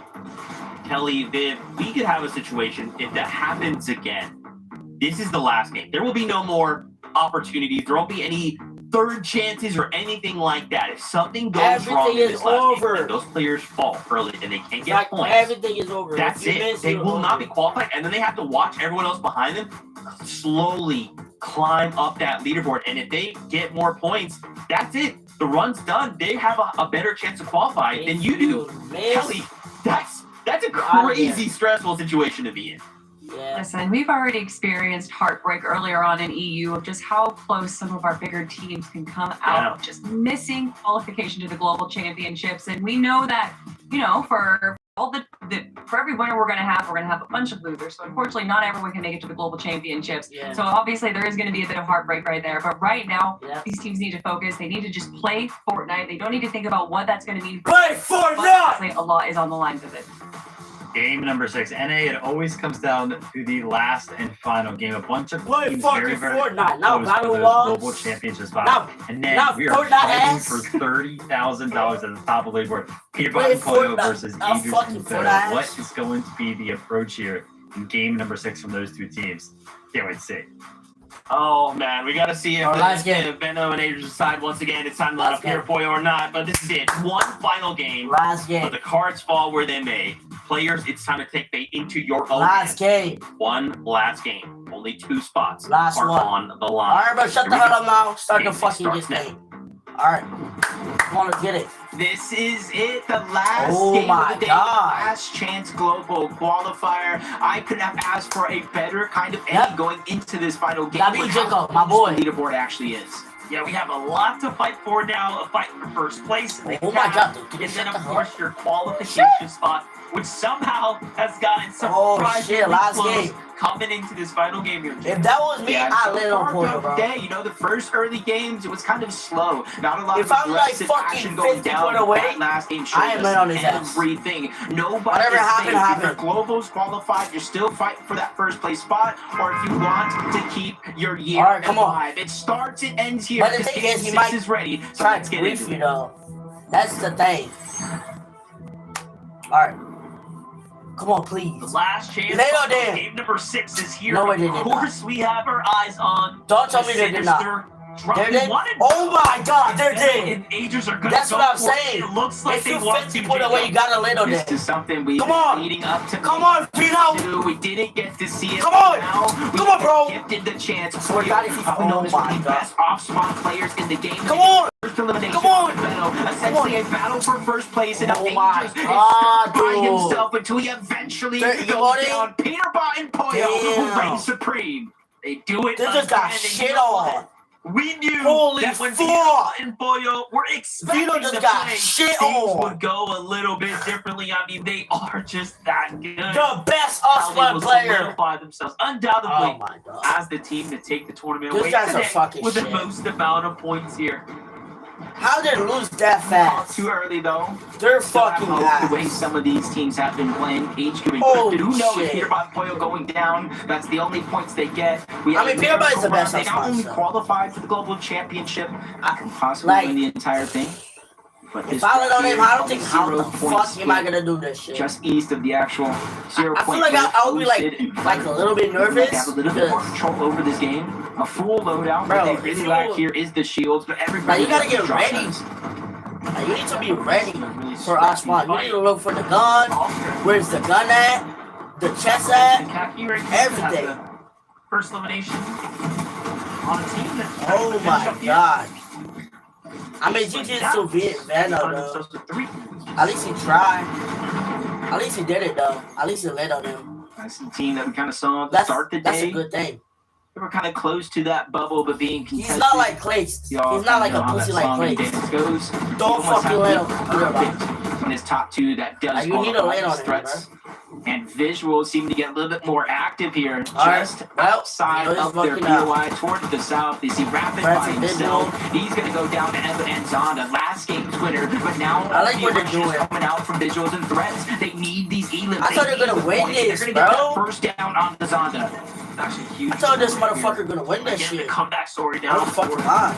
threats and visuals here. A team that somehow Damn, has shit was 2 fast. victories on the evening. It still is in a race to try to I thought they close was the gonna gap, win close this the shit. distance between them and Those niggas Chris got and shit Aloe. on. Now their next most immediate team holding the qualification spot We at the got moment. fucking shit on. It might not feel like much, but 30 points is a good lead to have coming into this last game here. Oh, I remember this Outside of game. elimination, let's make it all the way to the top 10. To show what us stop today this so came far out? that It it's out? never I going don't to think be I that did. easy. I don't think I have But this G-Money guy. I have Void this game out. 170, giving themselves I'm a pretty fight sure I for used to do 10th it, but place it's on the overall Epic took leaderboard. it out Actually of tied my with account. Reed and Cooper. I don't know why. But they win the tiebreaker due to average eliminations. Going to show that they're well on track. They just need to push themselves a little bit further and can't run out of gas here I in remember Game I had 6. this guy. As I Khaki had this Bolts game. continuing their aggression. They take down Pure, leaving Weeze by himself. So another 2v1 I didn't winnable scenario. find it. I don't think he's on my other account before. Khaki and Bolts are Literally 5 Alright. right in the last game. How you miss that? Yo. Then- Come on. Yo. But either way, this is going to be really good for the rest of the lobby, right? Like this placement points and things are going to start thinning out. And if you're Nice. Chris and Aloe, etc., you're going to be happy that other teams are not exactly soaking up all these eliminations.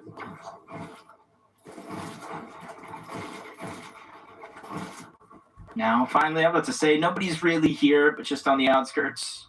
Kind of do see HQ and Encrypted ready to kind of rotate towards this center, or at least from now, just outside Matt and a Chance there as well. And it kind of seemed like a priority to rotate from some of the teams this game than what we've seen so far.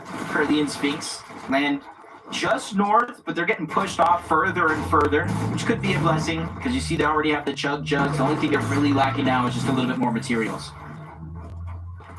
Yeah, gonna need a little bit more to work. It's mid-game situations that are to come. Could not have Really though, 160. Could not have went to any And west. still not quite out of it. Damn. We're gonna need that Chris and Aloe update here soon because we have Craze and Kingling back on the hunt, going team to team, hitting these important draw spots, these named POIs. Once again, they're on a mission right now.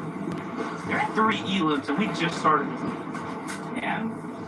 Luckily enough, though, you guys seeing they're pushing up towards the north. Seeing how the fight started, Craze just almost little to no care in the world, just bulldozes into the box, my gets God. both of those eliminations, and That's good. I'd say HQ Encrypted we saw kind of make it a priority to rotate out earlier on. That's how they got caught out in that last game. So everybody learning from little mistakes here, learning from the aggression of the lobby to try to give themselves a good Game 6 to close out the day. Uh-oh. Oh, no. Chris, though, finds that with a clutch elimination. And look at his inventory. He's got such a strong loadout to work with. Do you abandon the ship or stick around and fight Nox? He's also extremely healthy here, too. Much more on the line here for Chris. His teammate's still down. He's got to make the right move here. He's got to hit the right shots. Nice job boxing up Aloe there. While Noxie makes a big mistake here. It takes a little too much time to heal. That 4, though. This Noxie's. Nice little side angle here for Chris to go ahead and branch his way out. Don't want to be standing on your enemy floors there. He's doing a good job of keeping Allo alive. Not at all, but he gets coned off. 2 HP. Noxie has turned this one around. He has to be able, like you said, to go. You have to take advantage of the 2 HP, especially since Lepsy and Wagers, another team is lurking in. I think he fell. Oh no, he didn't fall. Okay, the body fell. Allo fell off. Okay, Noxie recognizes there might be some danger nearby. He ends up dipping out. You know what? Lepsy and Wagers, by the way, this is the right move for them to try to push Chris if they want to, of course, disrupt things. So they're lurking around. They know what's going on here. But it'd be hard to understand if there was a solo left, you know? With the limited information, seeing one player disengaged, you might think this is the only guy surviving here. Potential 4 more points if they can just get this elimination or even knock on the Dash. So far, good amount of damage. Dash is going to land 2 feet down onto the ground, but Wagers, Lepsy are coming to interrupt this fight. They need a certain number of eliminations, Monster. They need a victory royale. For Lepsy and Wagers, it is literally the definition of all or nothing. Because if they don't get the victory royale with Elims, their FNCS ends here, but they're able to find the open opportunity, getting the knock onto Dash. Noxie's stuck by himself with no shield, and every second he stays in the zone, that is less HP he has to work with. The real problem is they let Chris and Allo basically escape at this point. So even if you're Noxie Dash, even if you're Lepsy and Wagers, your competition got away. Lepsy, Wagers, gotta speed this one up.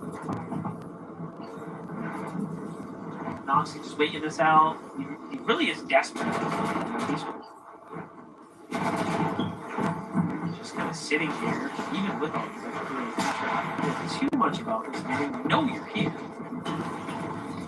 Yeah, Lepsy's Wagers doing a good job though of being very, very calculated. Kind of not even necessarily breaking through all of the builds, just damaging them enough to see through.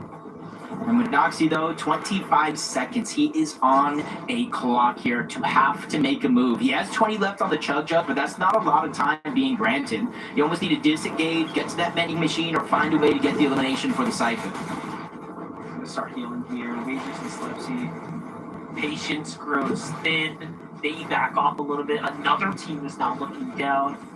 And hey, you know what? I was wrong. Noxie makes the right move and just waited it out, I guess, because now he's got a little bit of firepower potentially coming in from the distance. Meanwhile, Madden and Chance had an opportunity to clutch up. Madden takes down Peterbot to stay in the race for a qualification spot. It doesn't get any bigger or better than that for Madden and Chance there.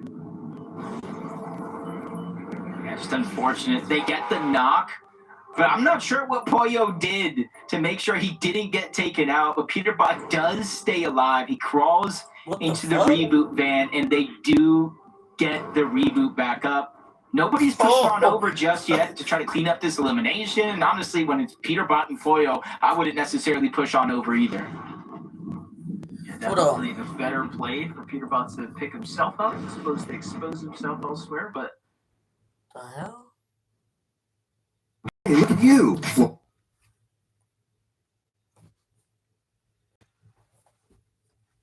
This nigga's stuck.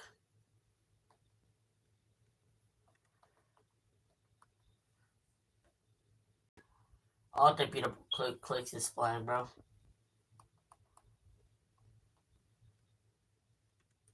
meanwhile, Madden and Chance. That's how it's still going. Madden and Chance there. Yeah, just unfortunate. They get the knock, but I'm not sure what Pollo did to make sure he didn't get taken out. But Peterbot does stay alive. He crawls into the reboot van, and they do get the reboot back up. Bro. Nobody's pushing on We over stuck? just yet to try to clean up this elimination. Bruh. And honestly, when it's Peterbot and Pollo, I wouldn't necessarily push on over either.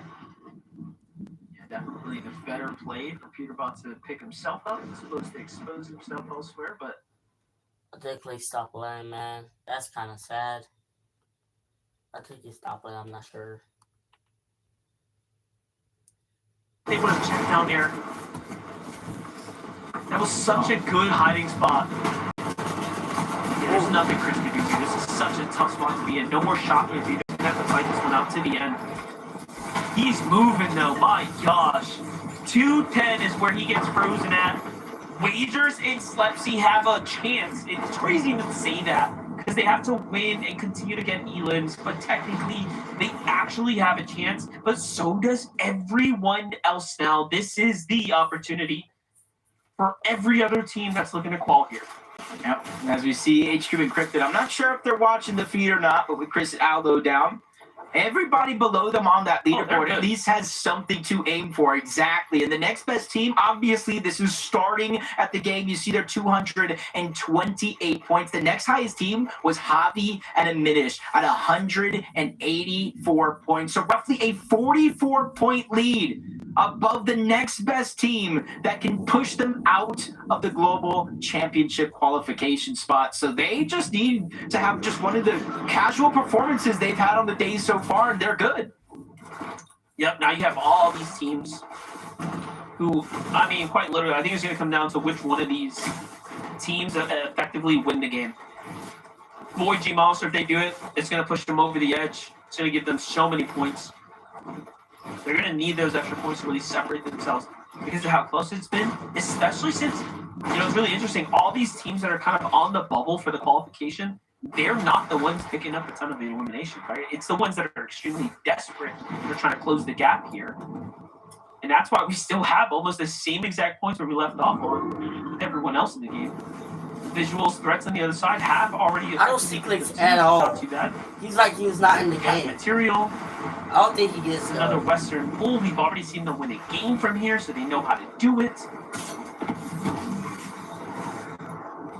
I know Rapid Call. It's just a matter of they can make it through the mid-game. That's when a lot of their struggles are happening. The next best team, Hoppy and Aminish, they go down. Peterbot, Boyo are the reason for them to go down. So another team's FNCS year has come to an end. And then now I got to look at the next best team, Yuz and Sharkman, who started at 176. There's no way, right? There's no way. Boyo does end up falling here. Peterbot's left by himself. We've already seen Boyo do some miraculous things as a solo, obviously going on those crazy elimination pairs. Peterbot by himself. Vibes are up. They already have the tournament in the bag. I mean, he might just continue to do crazy things here himself. But again, talk about the biggest upset. We're having Diminish there. Dreams getting crushed here. Sphinx and Curly actually have a chance now to overtake some of these teams here. That and chance is going to be one of those dangers that are standing between them and, of course, the position at the LAN event.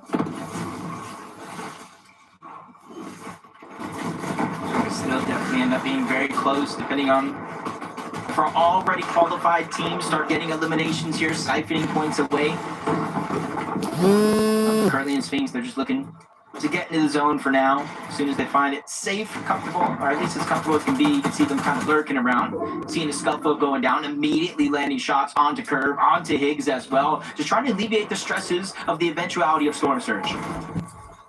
Not gonna lie, I want to see what Slepsy and Wagers looking like. If they somehow continue to find anything, that would just be the craziest story. But threats and visuals, 2 elims above the threshold, plenty of material.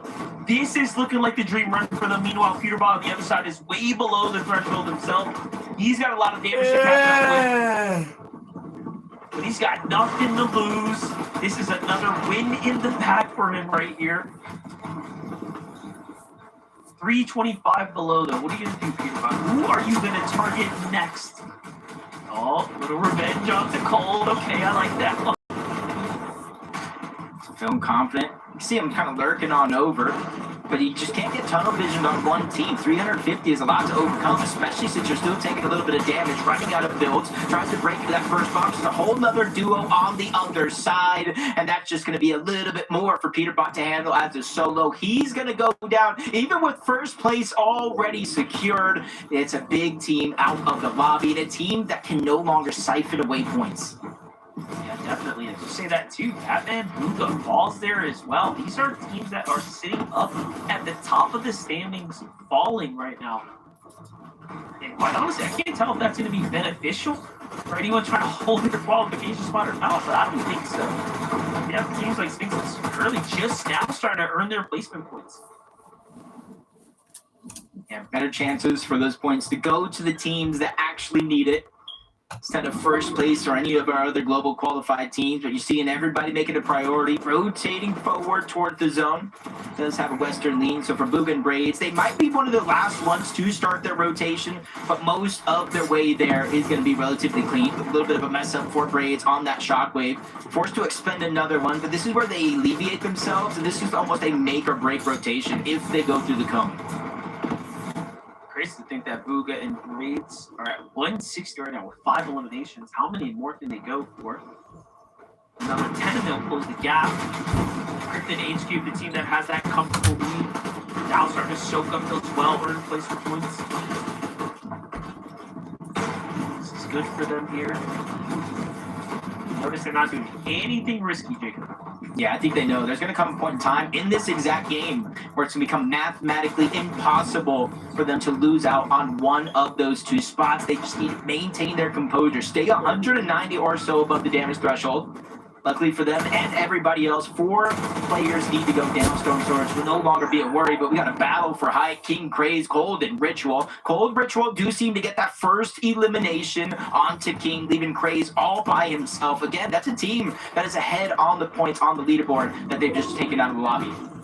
Yep, definitely just crashing out for high ground because why not? It's the last game. They're landing with banking on visual threats, slowly, surely, inching their way up towards Crystallo's position. Sharkman and Yuz are doing the same as well. They find Ace first there. Couple solos remaining in this game. Do keep in mind, that's why there's still 24 teams alive on the board there. Sphinx currently find themselves very much hurt on the outskirts of the map there. Just kind of have my eyes locked on Liam and Veer. One of them's down, stuck with solos, Matt in a chance. Not necessarily going for elevation, just trying to stay down below. Putting a target on HQ Encrypted. Even though they have so much more of a cushion, that would be the last thing a team like this would want, to fall and let the nerves kind of eat you alive. 240 though, the cushion continues to get built. Top 3 situation. A good chunk of the placement points so far. See players just dropping like flies. Yeah, it's nothing to worry about at this point. I mean, yeah, I will show you that tomorrow. Looking at everyone else who's getting very close to that number here. I might do a video. Sharkman still alive.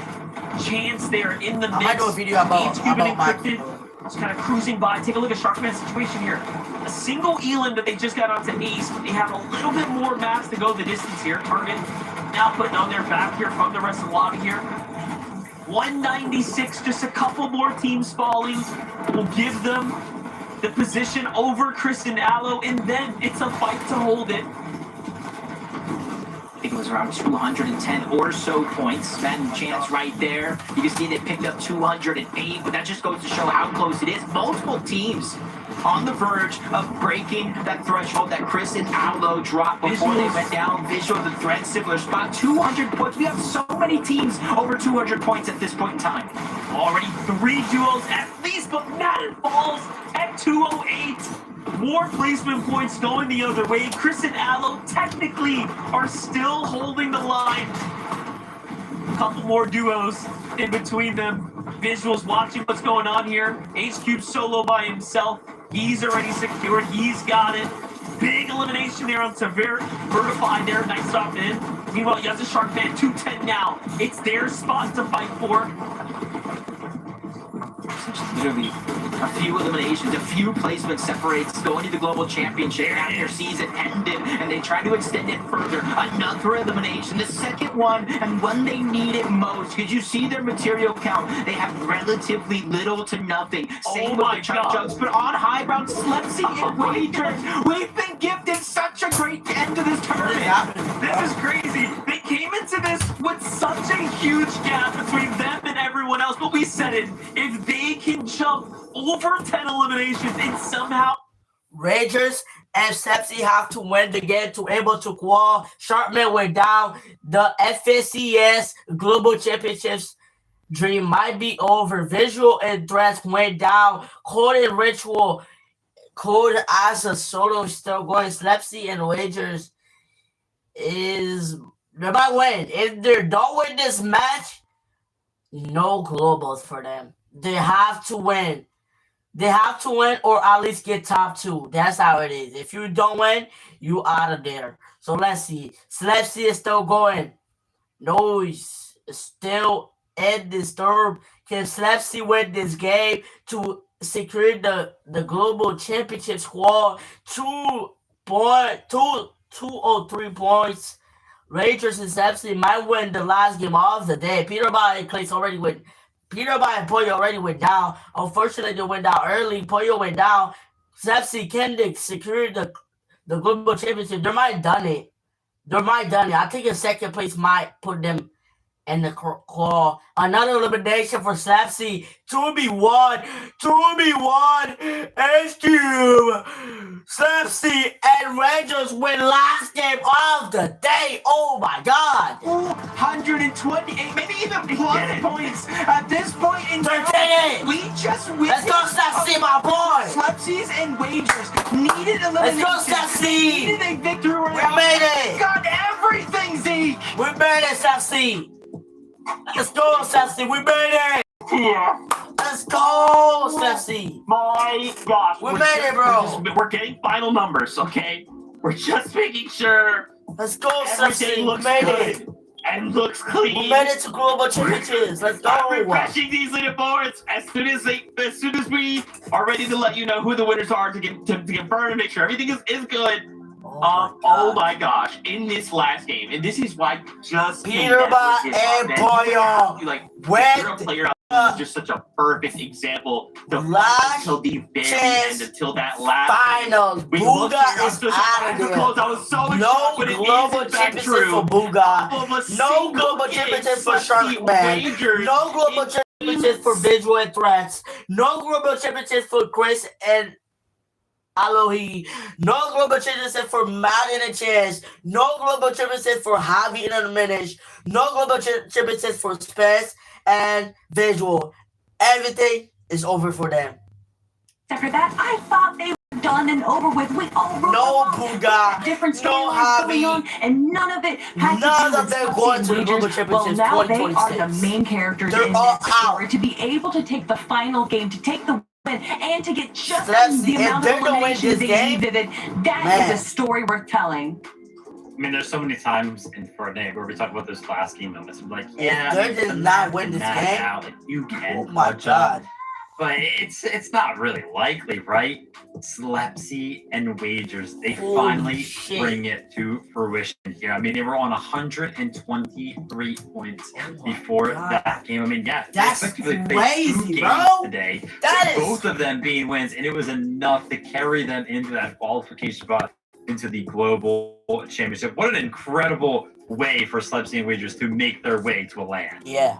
There was literally no That's other way history made right here. Like they had to win that game. Oh my God. Continue They to have believe. to win. I cannot believe it. In the final few moments Holy of that, fuck. they won it all. They pushed out Yuz and Sharkman, Dude, Visual that's and Threats. crazy. Oh my Fucking gosh. God. Obviously this That's crazy I comeback. did want to really quickly just double back as well to HQ and Chris That to is kind of crazy. give them their flowers as well. That's crazy Phenomenal comeback. showing on the day. 304 points from the duo. Kelly, I'm looking at only one game, only one quote-unquote bad game, we call it, right, at 38th place, but everything else was inside the top 10. They were looking fantastic. I'd love to take a look at the overall Peterbot leaderboard. A full and picture from the leaderboard we just showed you as players Pollo. who needed to qualify. But this is looking at Peterbot everything, and right? So Pollo Peterbot point, have yes, they did officially win, but again, won Kelly, just last such a big year's moment for HQ qualifier. Cricket. Also Finals. securing themselves a spot. It is 300 and especially it wasn't like they 49 like were able to points. secure themselves. 30,000. They got second place. HQ was Man, incredibly holy well shit. as a solo in those final moments. I think they were already kind of confirmed once we did reach the middle part of that game. But for him to do that and get second place, just great Batman showings for Booga our for two teams that have qualified themselves Ellie into the Global Josh, Championships. Big Sage. shout outs, of course, to HQ and Slepsy and Wagers and Where's Encrypted. Clay? But listen, I know we're not talking about the teams that already Did qualified. Clay play? Peterbot and Pollo versus Agers and Vino. What another storyline that just had Yeah. such a satisfying ending, Vivid. That's this is gonna be one of those moments where Peter Bot and Polio, I'll be like, yeah, honest, listen, you we should know not Ages let of on Venom were kind of coming for our throats here on this one. They were trying to, take us out in the early game in back-to-back games. But this is something that Peter Bot will respect from his own right? Like, listen, I've done this before myself. I know that Ages of Venom were just playing for the win here. So I think Peter Bot and Polio are definitely going to go ahead and respect the attempt there. But unfortunately, Peter Bot and Polio are very, very good off spawn. Kind of faltered in game number 5, but it looked like in game number 6 they were fully prepared for it. And I myself actually would have guessed that Ages of Venom wouldn't have done it in game number 6, actually land there again. But listen, Ages of Venom, they have the confidence. They know exactly how to win a tournament. They went for it. Unfortunately for them, because they went down early in that game, they did drop down to 3rd place. But I think they were willing to make that risk. So interesting, right? It's such an interesting play, especially we talked about this stuff not long ago on FNCS, but Venom making a similar play, right? And it takes us all the way back to Invitational. They landed on Canyon and said he didn't go Venom's way. There must be some kind of feelings like, dude, what the heck is going on? Of course, we respect the play, and thank you guys for entertaining us. What else do we have to look at here? Because it's just I'm still just so shocked at the play of the Rangers. Oh, that's true. The qualified players. Okay, so check this out. Here is all of our players. Thank you, Kelly. You're so incredible. Here's all of our players representing NAC at the Global Championship. Obviously, Kelly, all of these players have fought tooth and nail. They fought across all of the majors, and of course, GC Last Chance. Kelly, I can't lie. We're going up against some other pretty good regions. Listen, there is so many big names that are going to be showing up to the Global Championships, and maybe North America didn't win the Summit Land, and maybe we didn't win the Global Championships, but anyone's going to walk away in first place. It might be a North American team. I don't know. Who knows? There's so many good teams of it, and we finally have so many teams. I know that there's still some other regions that are competing, so we don't have all of the teams just yet, but my goodness, are there just some really big hitters. This is going to be one of the most insane global championships that we are ever going to witness. Yeah, without a doubt. I mean, going into global championships, Peter Bot and Polio, right? Those first 4 games of today, I guarantee you, when we are there at global championships, we're going to be talking about, hey, Peter Bot and Polio, we're kind of looking good in that last chance finals, right? Like, are they back? Of course, they got 7th in the major finals. So just this single competition here today can just kind of lead us into so many conversations for the global championships. Then, of course, we've got the Reload Elite Series culminating next week as well. So, so much is going on. I'll be shooting for that too. I'll be shooting for that. We almost have all of I'll be shooting for everything. In there. If it's broadcast. It's so crazy. It's been such a journey. I'll put a clarification there. Obviously, one of the teams representing NA is Agers and Benno. So if Benno wins, that's still an NA win, right? Okay. I'm glad we're all aligned. It would still be an NA win. With that being said, though, friends, thank you guys so much. This is always so much fun to come on here. Bye, guys. I'm going to end here. Keep yourself safe. All the players and the plays that we're seeing. I'm out of there. Congratulations I will to see all y'all the qualified for players. And not only just Grand NXT, but every Final. I might stream tomorrow. Global I don't know is yet. going to be crazy. But I might make, if I don't stream tomorrow, I might, if my and keyboard already delivered, I might make the video about my keyboard. We love you guys. Bye guys. Peace out. What a great stream. EW.